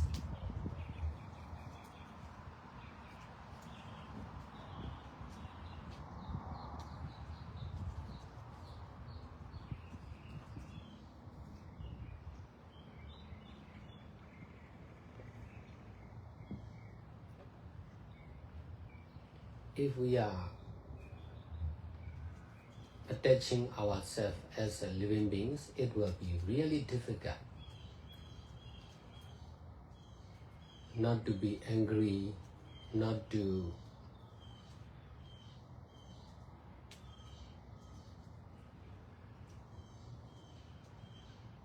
make response, not to misunderstand as I was insulted. Because of wrong understanding, there will be wrong action. This is the same for all living beings. If we continue this wrong understanding and wrong action,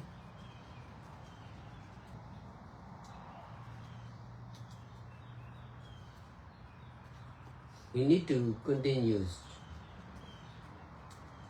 doing and suffering the same endlessly. Besides, we must stop doing good deeds like this. As a meditation teacher from 2002 till now, I experienced with many old and new meditators. when I started the Power Center in 2007, I experienced with many volunteers, donors.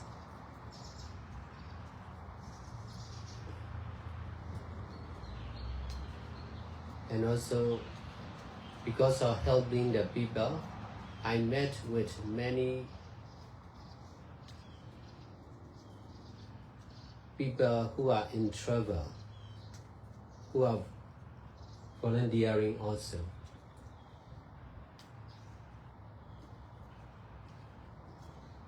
Most of, over 90% of the volunteer or meditators or donor stop. They are doing good deeds because of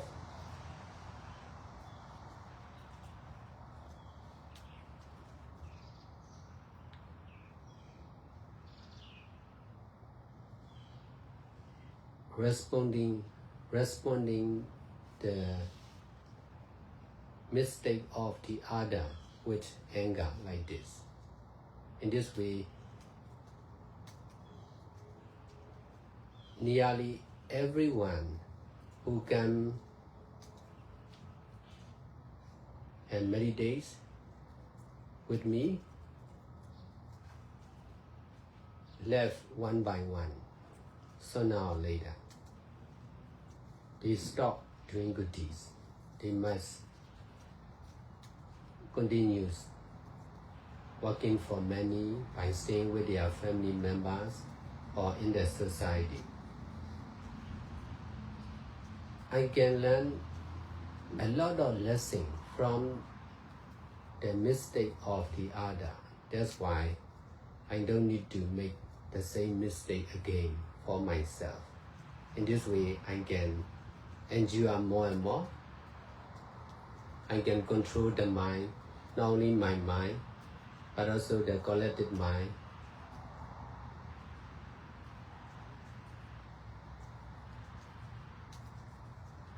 Of the society or the power center.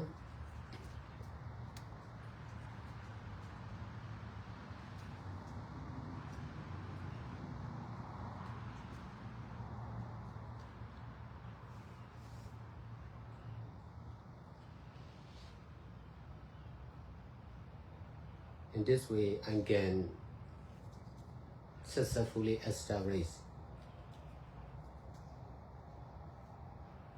the power organization where we are able to do all kinds of good deeds freely, limitlessly.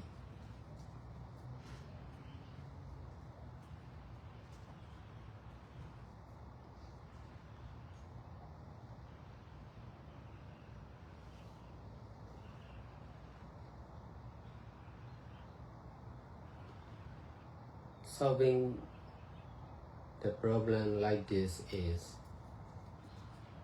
really difficult.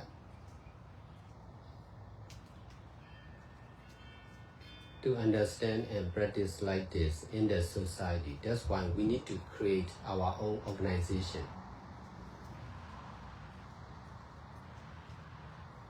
We are not free in the society to understand and practice like this, but we are free to teach, share, and practice like this.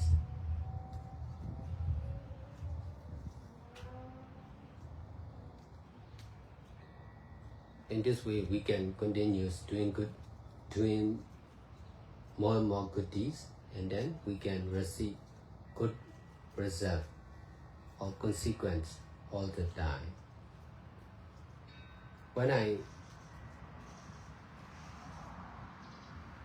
run my own business, I need to rely on myself. That's why the need of labor.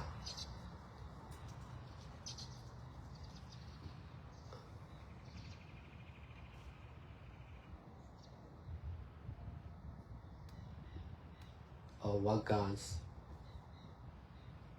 always head, there is the symbol for advertisement about needing workers or employees nearly all the time in front of the shop. But when I started practicing meditation and teaching meditation like this, I don't need to worry for meditators, donors, volunteers.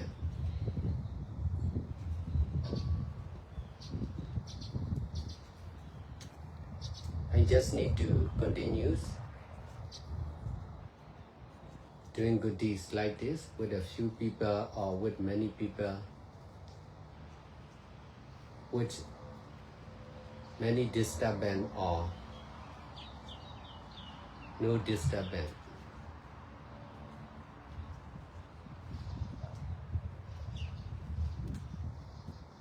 Concerned with the power center, there are many problems.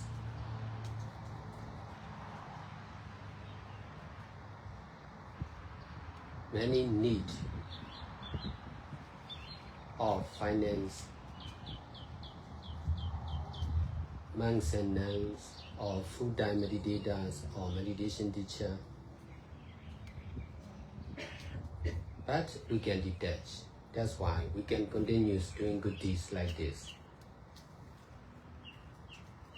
one after another.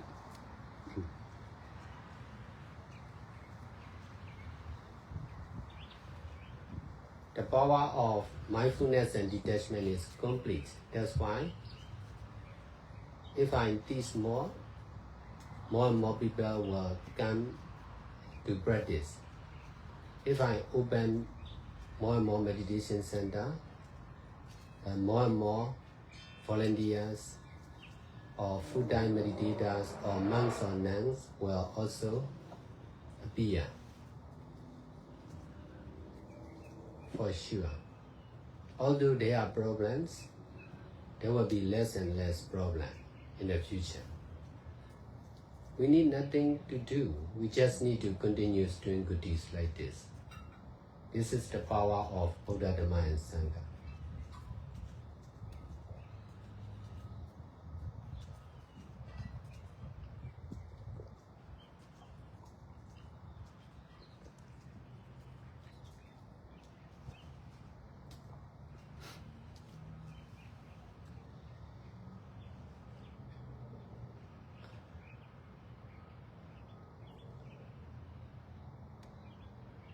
Because of solving this kind of problem with right understanding like this, I can teach many people not to respond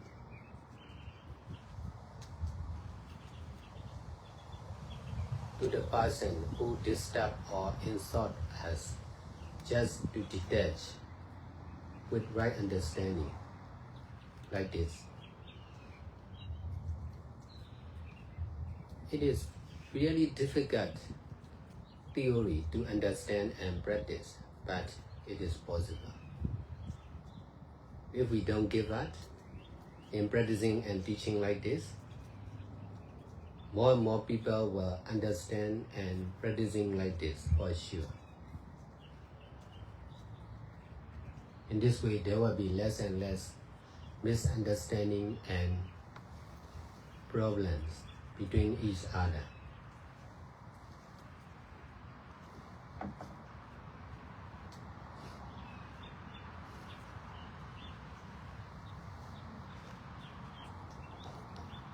This is like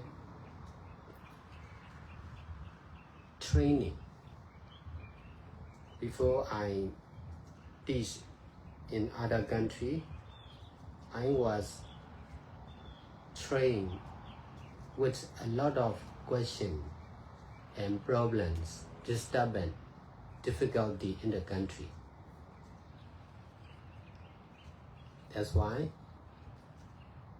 nothing is difficult for me. Nothing is new.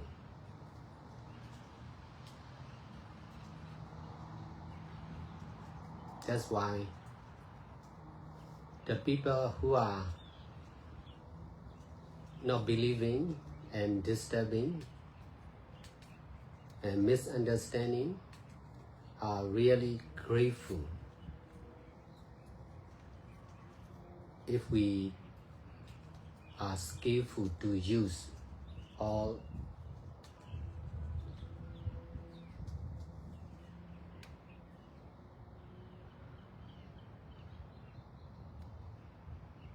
of these inconvenience.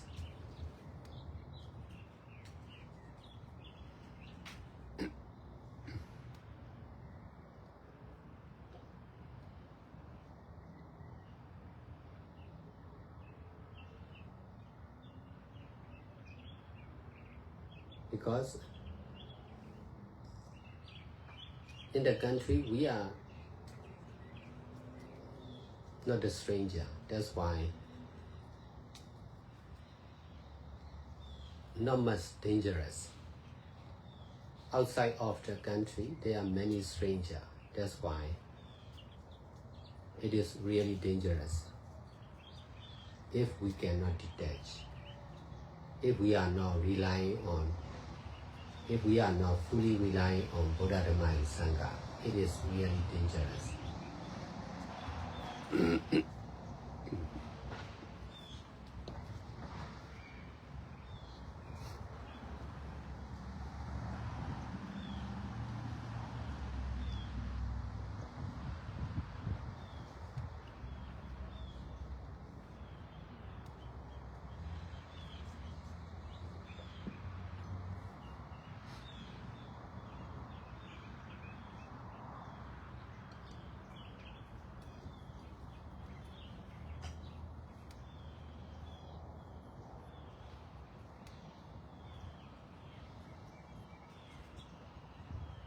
Con xin lặp lại câu hỏi này là: thưa Ngài, nếu như có một người nào đó xúc phạm con thì trong giây phút đó làm sao con có thể thấy được vô ngã? Câu trả lời của Ngài Thiền Sư: chỉ có nhân và quả của danh và sắc, của bản chất luôn luôn thay đổi, vô thường và vô ngã. Không có ai là đang xúc phạm và không có ai là đang bị xúc phạm.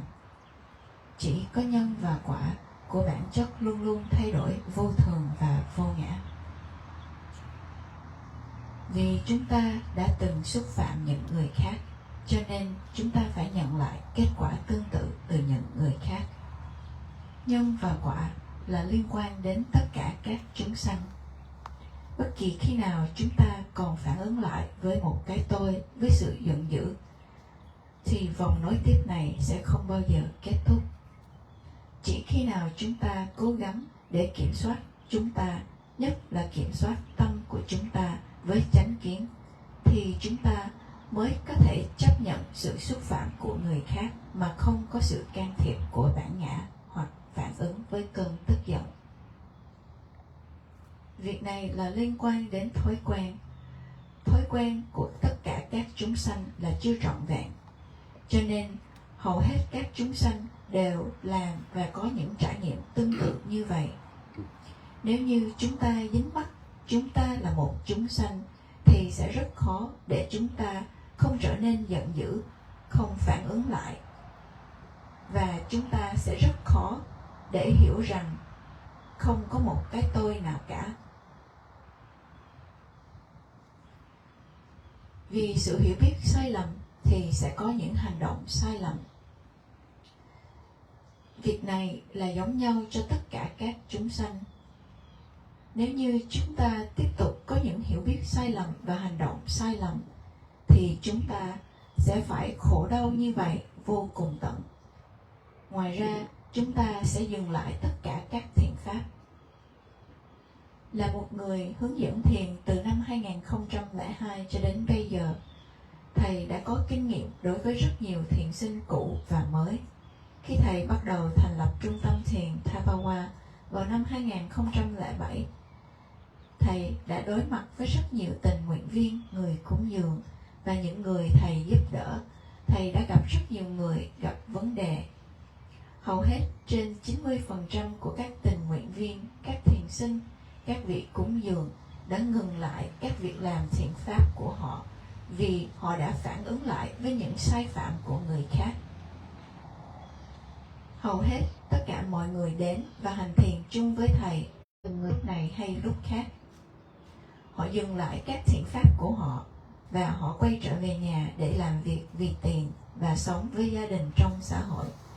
Thầy có thể học được những bài học từ những sai phạm của người khác, cho nên thầy không cần phải mắc sai phạm cho chính bản thân mình.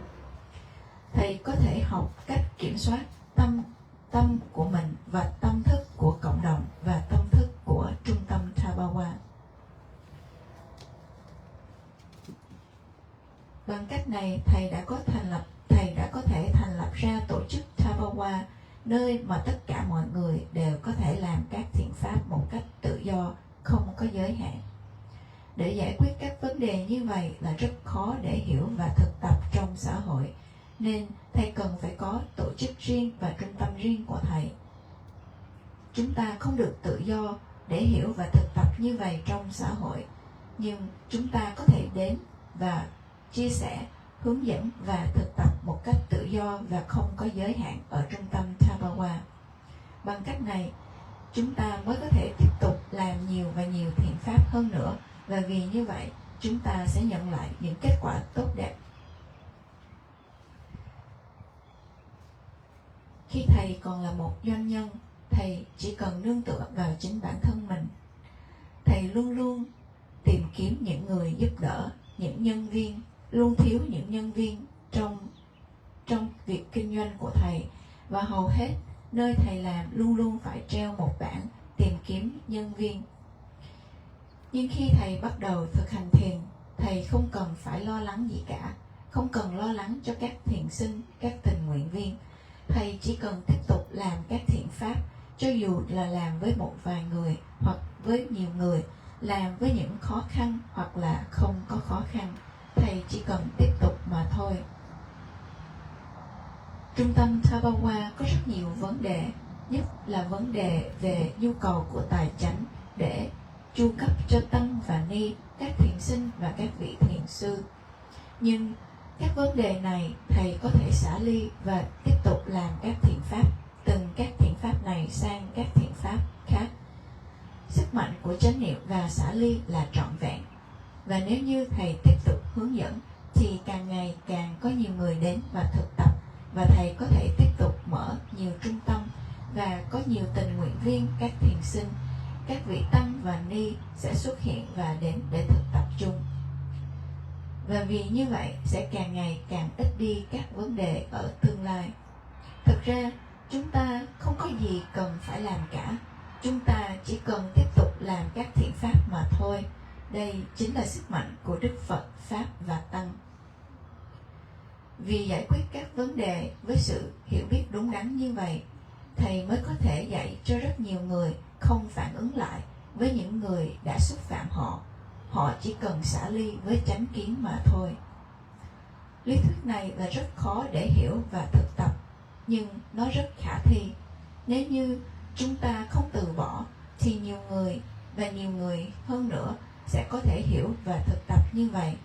Và vì như vậy, càng ngày sẽ càng ít đi sự hiểu biết sai lầm và sẽ có ít đi những vấn đề giữa con người với nhau. Đây cũng giống như là đang huấn luyện. Trước khi thầy ra các nước ngoài và hướng dẫn, thầy đã được huấn luyện trả lời rất nhiều câu hỏi, đối đầu với rất nhiều vấn đề và rất nhiều khó khăn ở Miến Điện. Cho nên, không có gì là quá khó đối với thầy và không có gì là mới cả. Nếu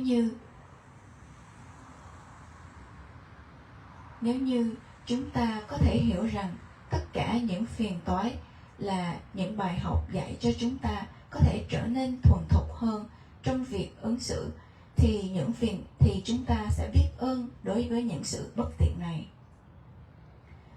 Vì trong đất nước Miến Điện không có quá nhiều người là người lạ, cho nên không có quá nhiều sự hiểm nguy.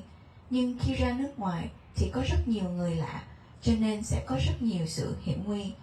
Nếu như thầy không thể nào xả ly và hoàn toàn nương tựa vào Đức Phật, Pháp và Tăng thì thầy sẽ gặp nguy hiểm.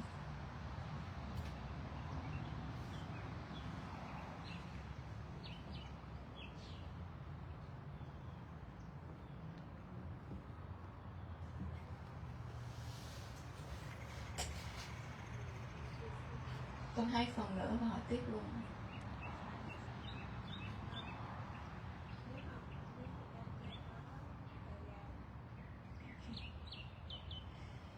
So the third part of the questions, yeah.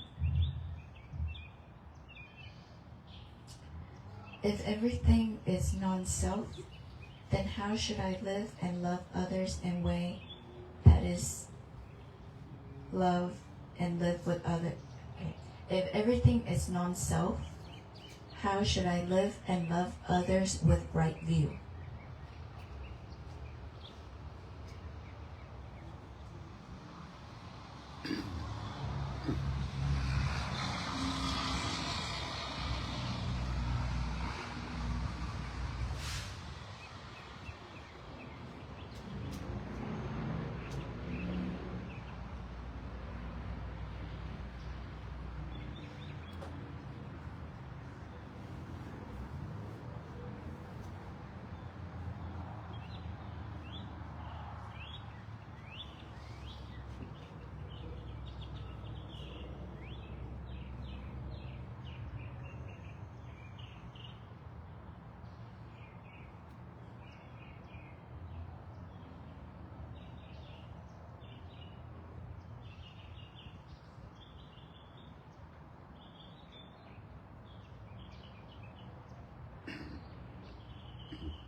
Only when there is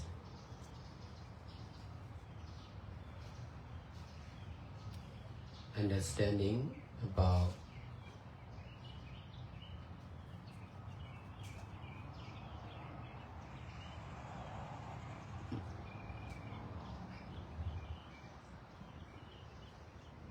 non-self or selflessness or not something, not someone.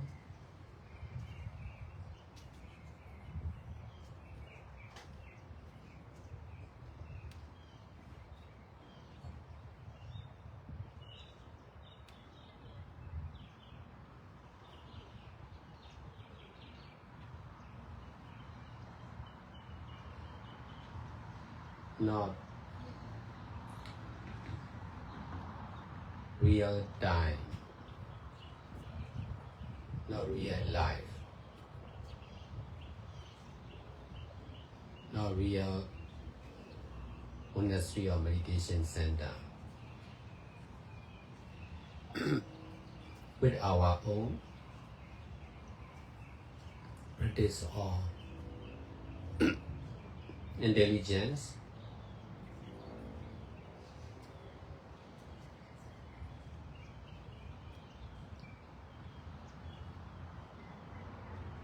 there will be freedom from ignorance or not understanding and attachment concerned with infinite living beings and infinite universe.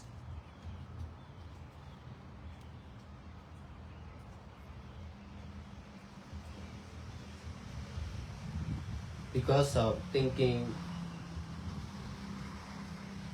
life as real, we need to worry to lose our life or the life of our loving one. Because of misunderstanding, our monastery or meditation center or home or place or country as real, we need to worry to lose our own place.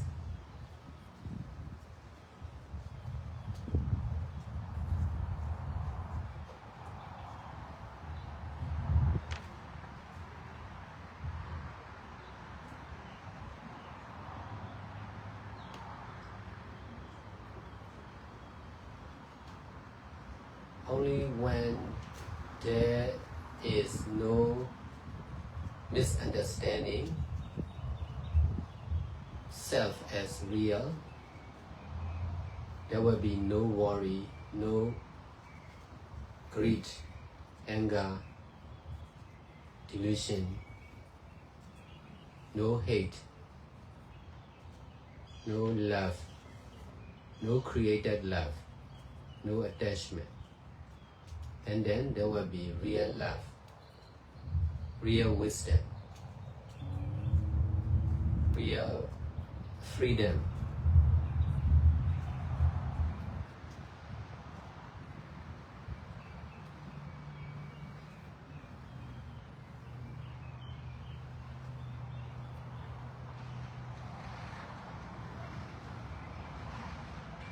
Real compassion, real loving kindness.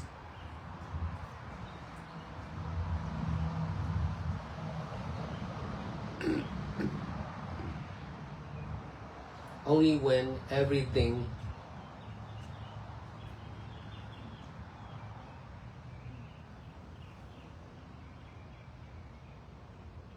concerned with us will be real. If we can detach from self and understand about non-self, in this way we can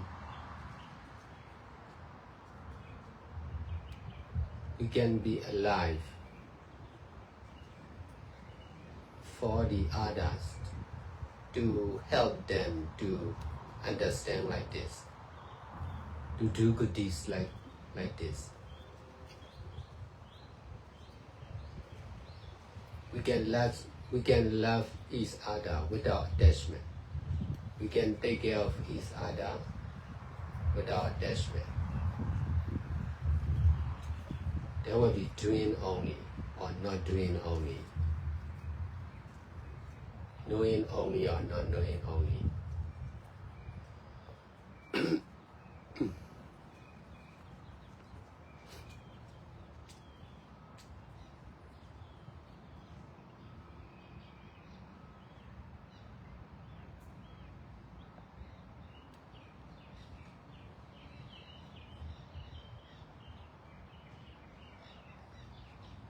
If we understand about non-self,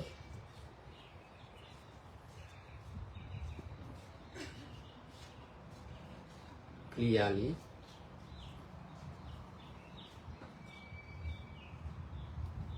that knowing is complete, and whatever good or bad happen to us or to the others, we can accept it easily.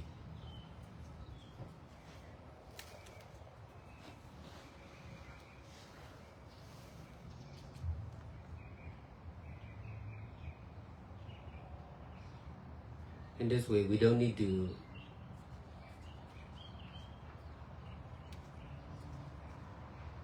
think about ourselves. We don't need to be alive for ourselves. We just need to be alive only for the others who want to understand like this.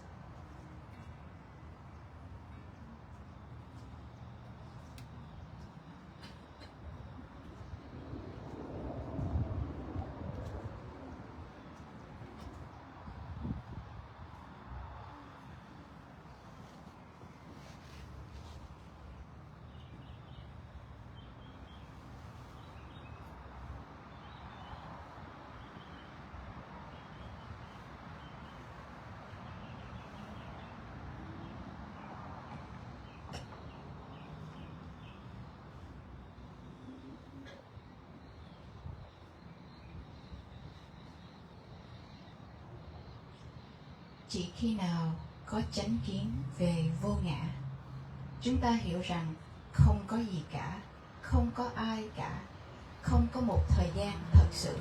Đời sống này là không có thật, ngôi thiền viện này là không có thật, trung tâm thiền này là không có thật. Nếu như chúng ta có chánh kiến này với sự thực tập và trí tuệ của chúng ta, thì chúng ta mới có được tự do khỏi sự vô minh, sự hiểu biết sai lầm và sự dính mắc về tất cả các chúng sanh và phi chúng sanh và vũ trụ bao la này. Vì chúng ta nghĩ rằng đời sống là có thật, cho nên chúng ta mới lo sợ rằng chúng ta sẽ mất đi đời sống của mình, và gia đình và những người yêu thương của chúng ta cũng sẽ mất đi đời sống của họ. Vì sự hiểu biết sai lầm về trung tâm thiền, về ngôi nhà của chúng ta, về thời gian và quốc gia là có thật, cho nên chúng ta lo lắng rằng chúng ta có thể mất đi tất cả những thứ này. Chỉ khi nào không còn sự hiểu biết sai lầm rằng cái ngã là có thật, thì sẽ không còn sự lo lắng, không còn tham, sân và si, không còn thù hận, không còn yêu thương, không còn những yêu thương giả tạo được tạo ra, và không còn sự dính mắc, thì lúc đó sẽ có tình yêu thương thật sự, trí tuệ thật sự, tự do thật sự, tâm từ thật sự và từ ái thật sự.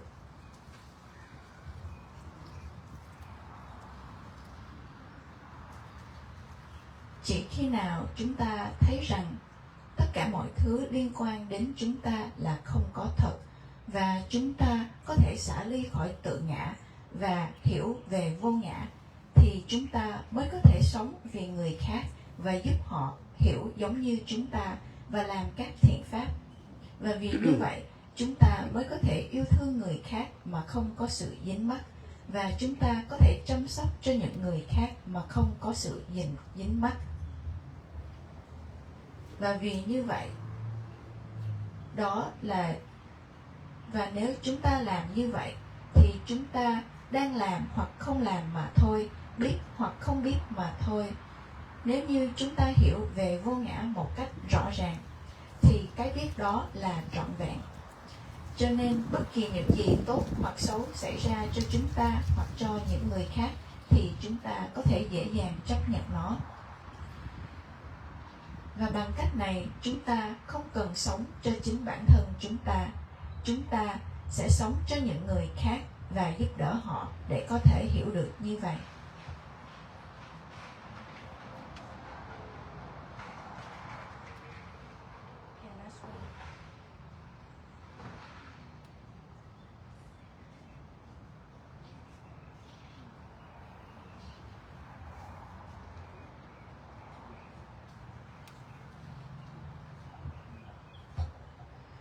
So the last question is, if this body and mind are not real, it's not me, it's not something, then what is me? Or what is self?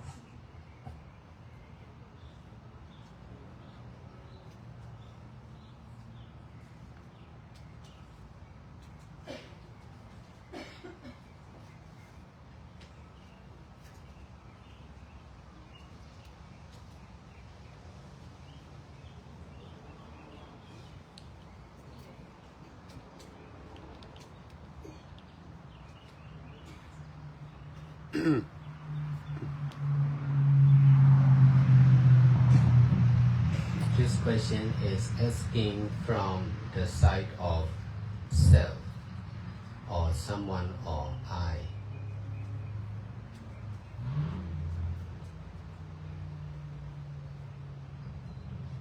If we are asking or thinking like this, it will never end.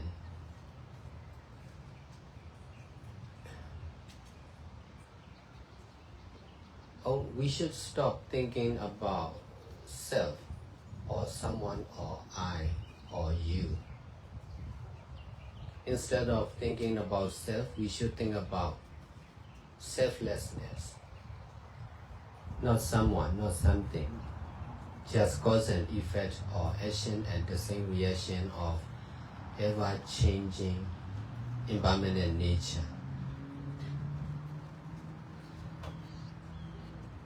Instead of attaching on self, we should try to attach on non-self. non-self is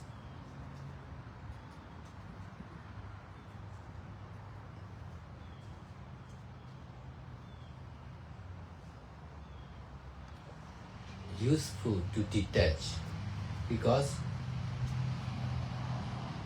of misunderstanding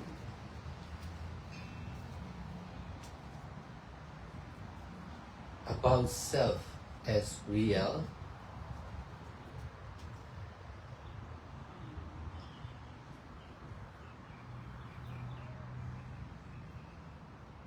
If we are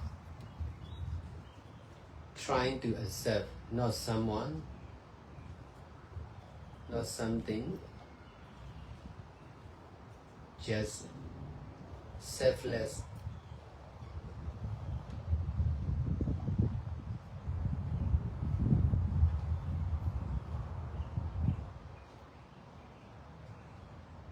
action and reaction of impermanent nature,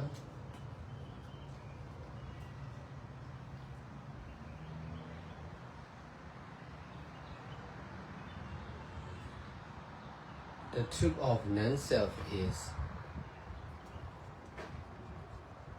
impossible to attach. We can attach on non-self, but in the long term, there will be less and less attachment. If we are attaching on oneself, it will never end. Because non-self is not real.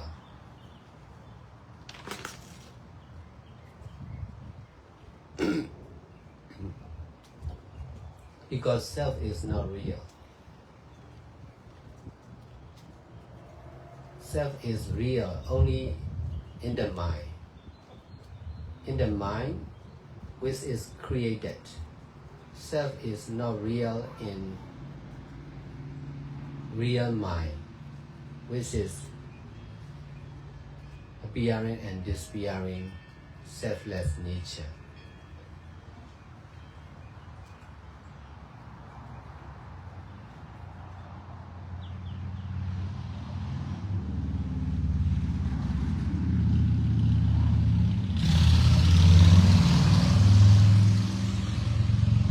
Attachment on self is really strong. That's why endless life cycle appear. We are easy to accept God because of attachment on self.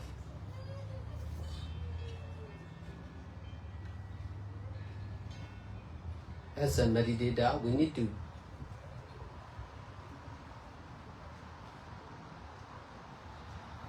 accept Dhamma or impermanent nature as permanent. Dhamma is not something, not someone. We need to accept Dhamma or impermanent nature instead of God or someone or I. This is the only solution to be free from wrong question, wrong thinking.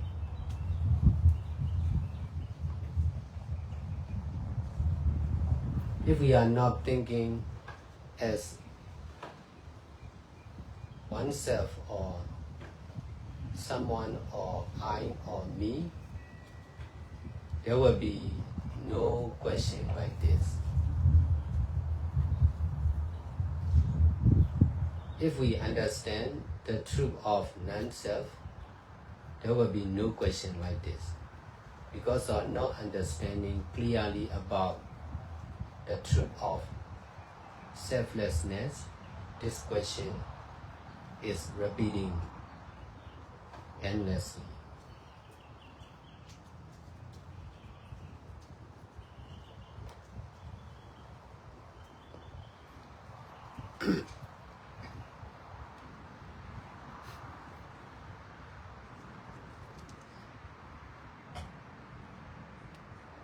So in the other hand, we can see the real I is present action of doing good deeds. The real I is not something, not someone, just one action of good deeds after another.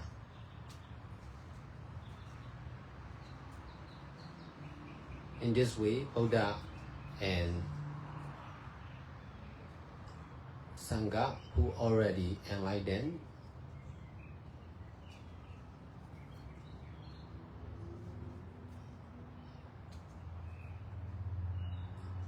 are using their life before they pass away.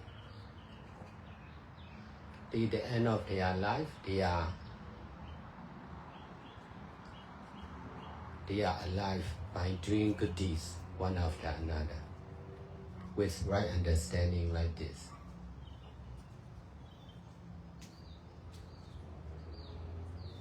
In this way, the real I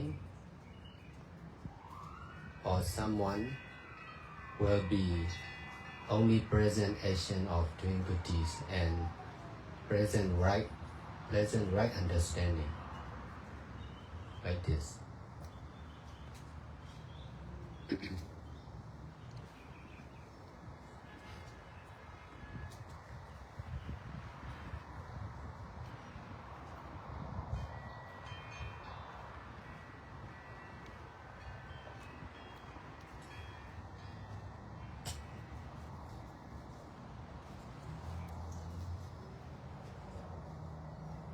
Câu hỏi này được hỏi từ góc cạnh của một cái ngã, của một ai đó, của một cái tôi.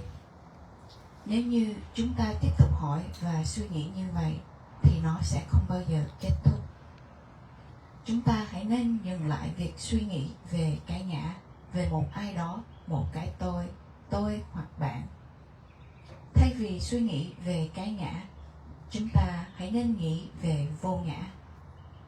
Không có một cái gì cả, không có ai cả. Chỉ có nhân và quả, hành động và hành động ngược lại của bản chất luôn luôn thay đổi, vô thường và vô ngã. Thay vì chúng ta dính mắc vào một cái ngã, thì chúng ta hãy nên cố gắng để dính mắc vào vô ngã. Vô ngã là rất hữu ích để chúng ta xả ly.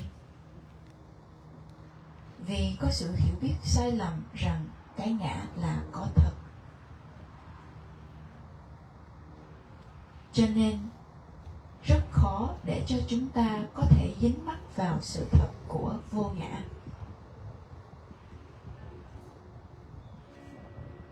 Chúng ta có thể dính mắc vào, nếu như chúng ta có thể dính mắc vào vô ngã, thì về lâu về dài, sự dính mắc này sẽ càng ngày càng ít đi. Nhưng nếu chúng ta dính mắc vào tự ngã, thì nó sẽ không bao giờ kết thúc. Vì cái ngã là không có thật. Cái ngã chỉ có thật trong tâm được tạo ra mà thôi. Cái ngã là không có thật ở trong một cái tâm thật. Cái tâm thật chính là quá trình sanh và diệt của bản chất vô thường và vô ngã. Sự dính mắc vào tự ngã là rất mạnh mẽ, cho nên các đời sống trong vô tận đã xảy ra.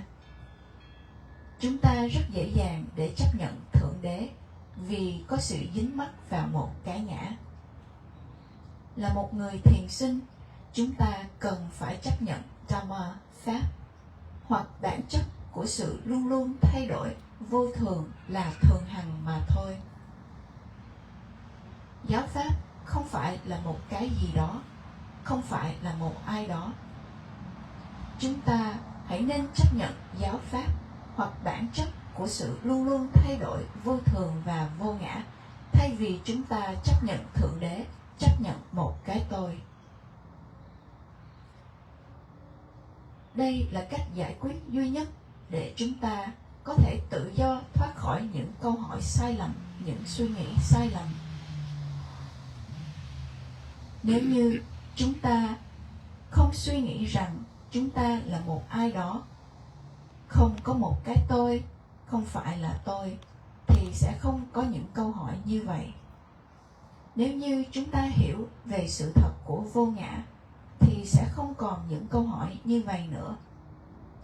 Vì không hiểu một cách rõ ràng về sự thật của vô ngã, nên câu hỏi này sẽ được tiếp tục trong vô tận.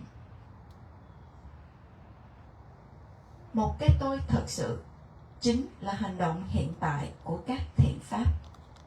Cái tôi thật sự không phải là một cái gì đó, không phải là một ai đó, chỉ là từ hành động này sang hành động khác của các thiện pháp.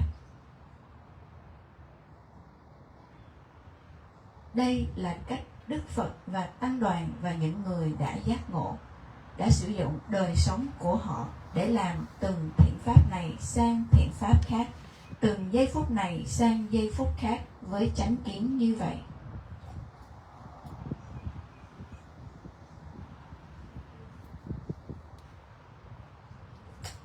Okay, your turn.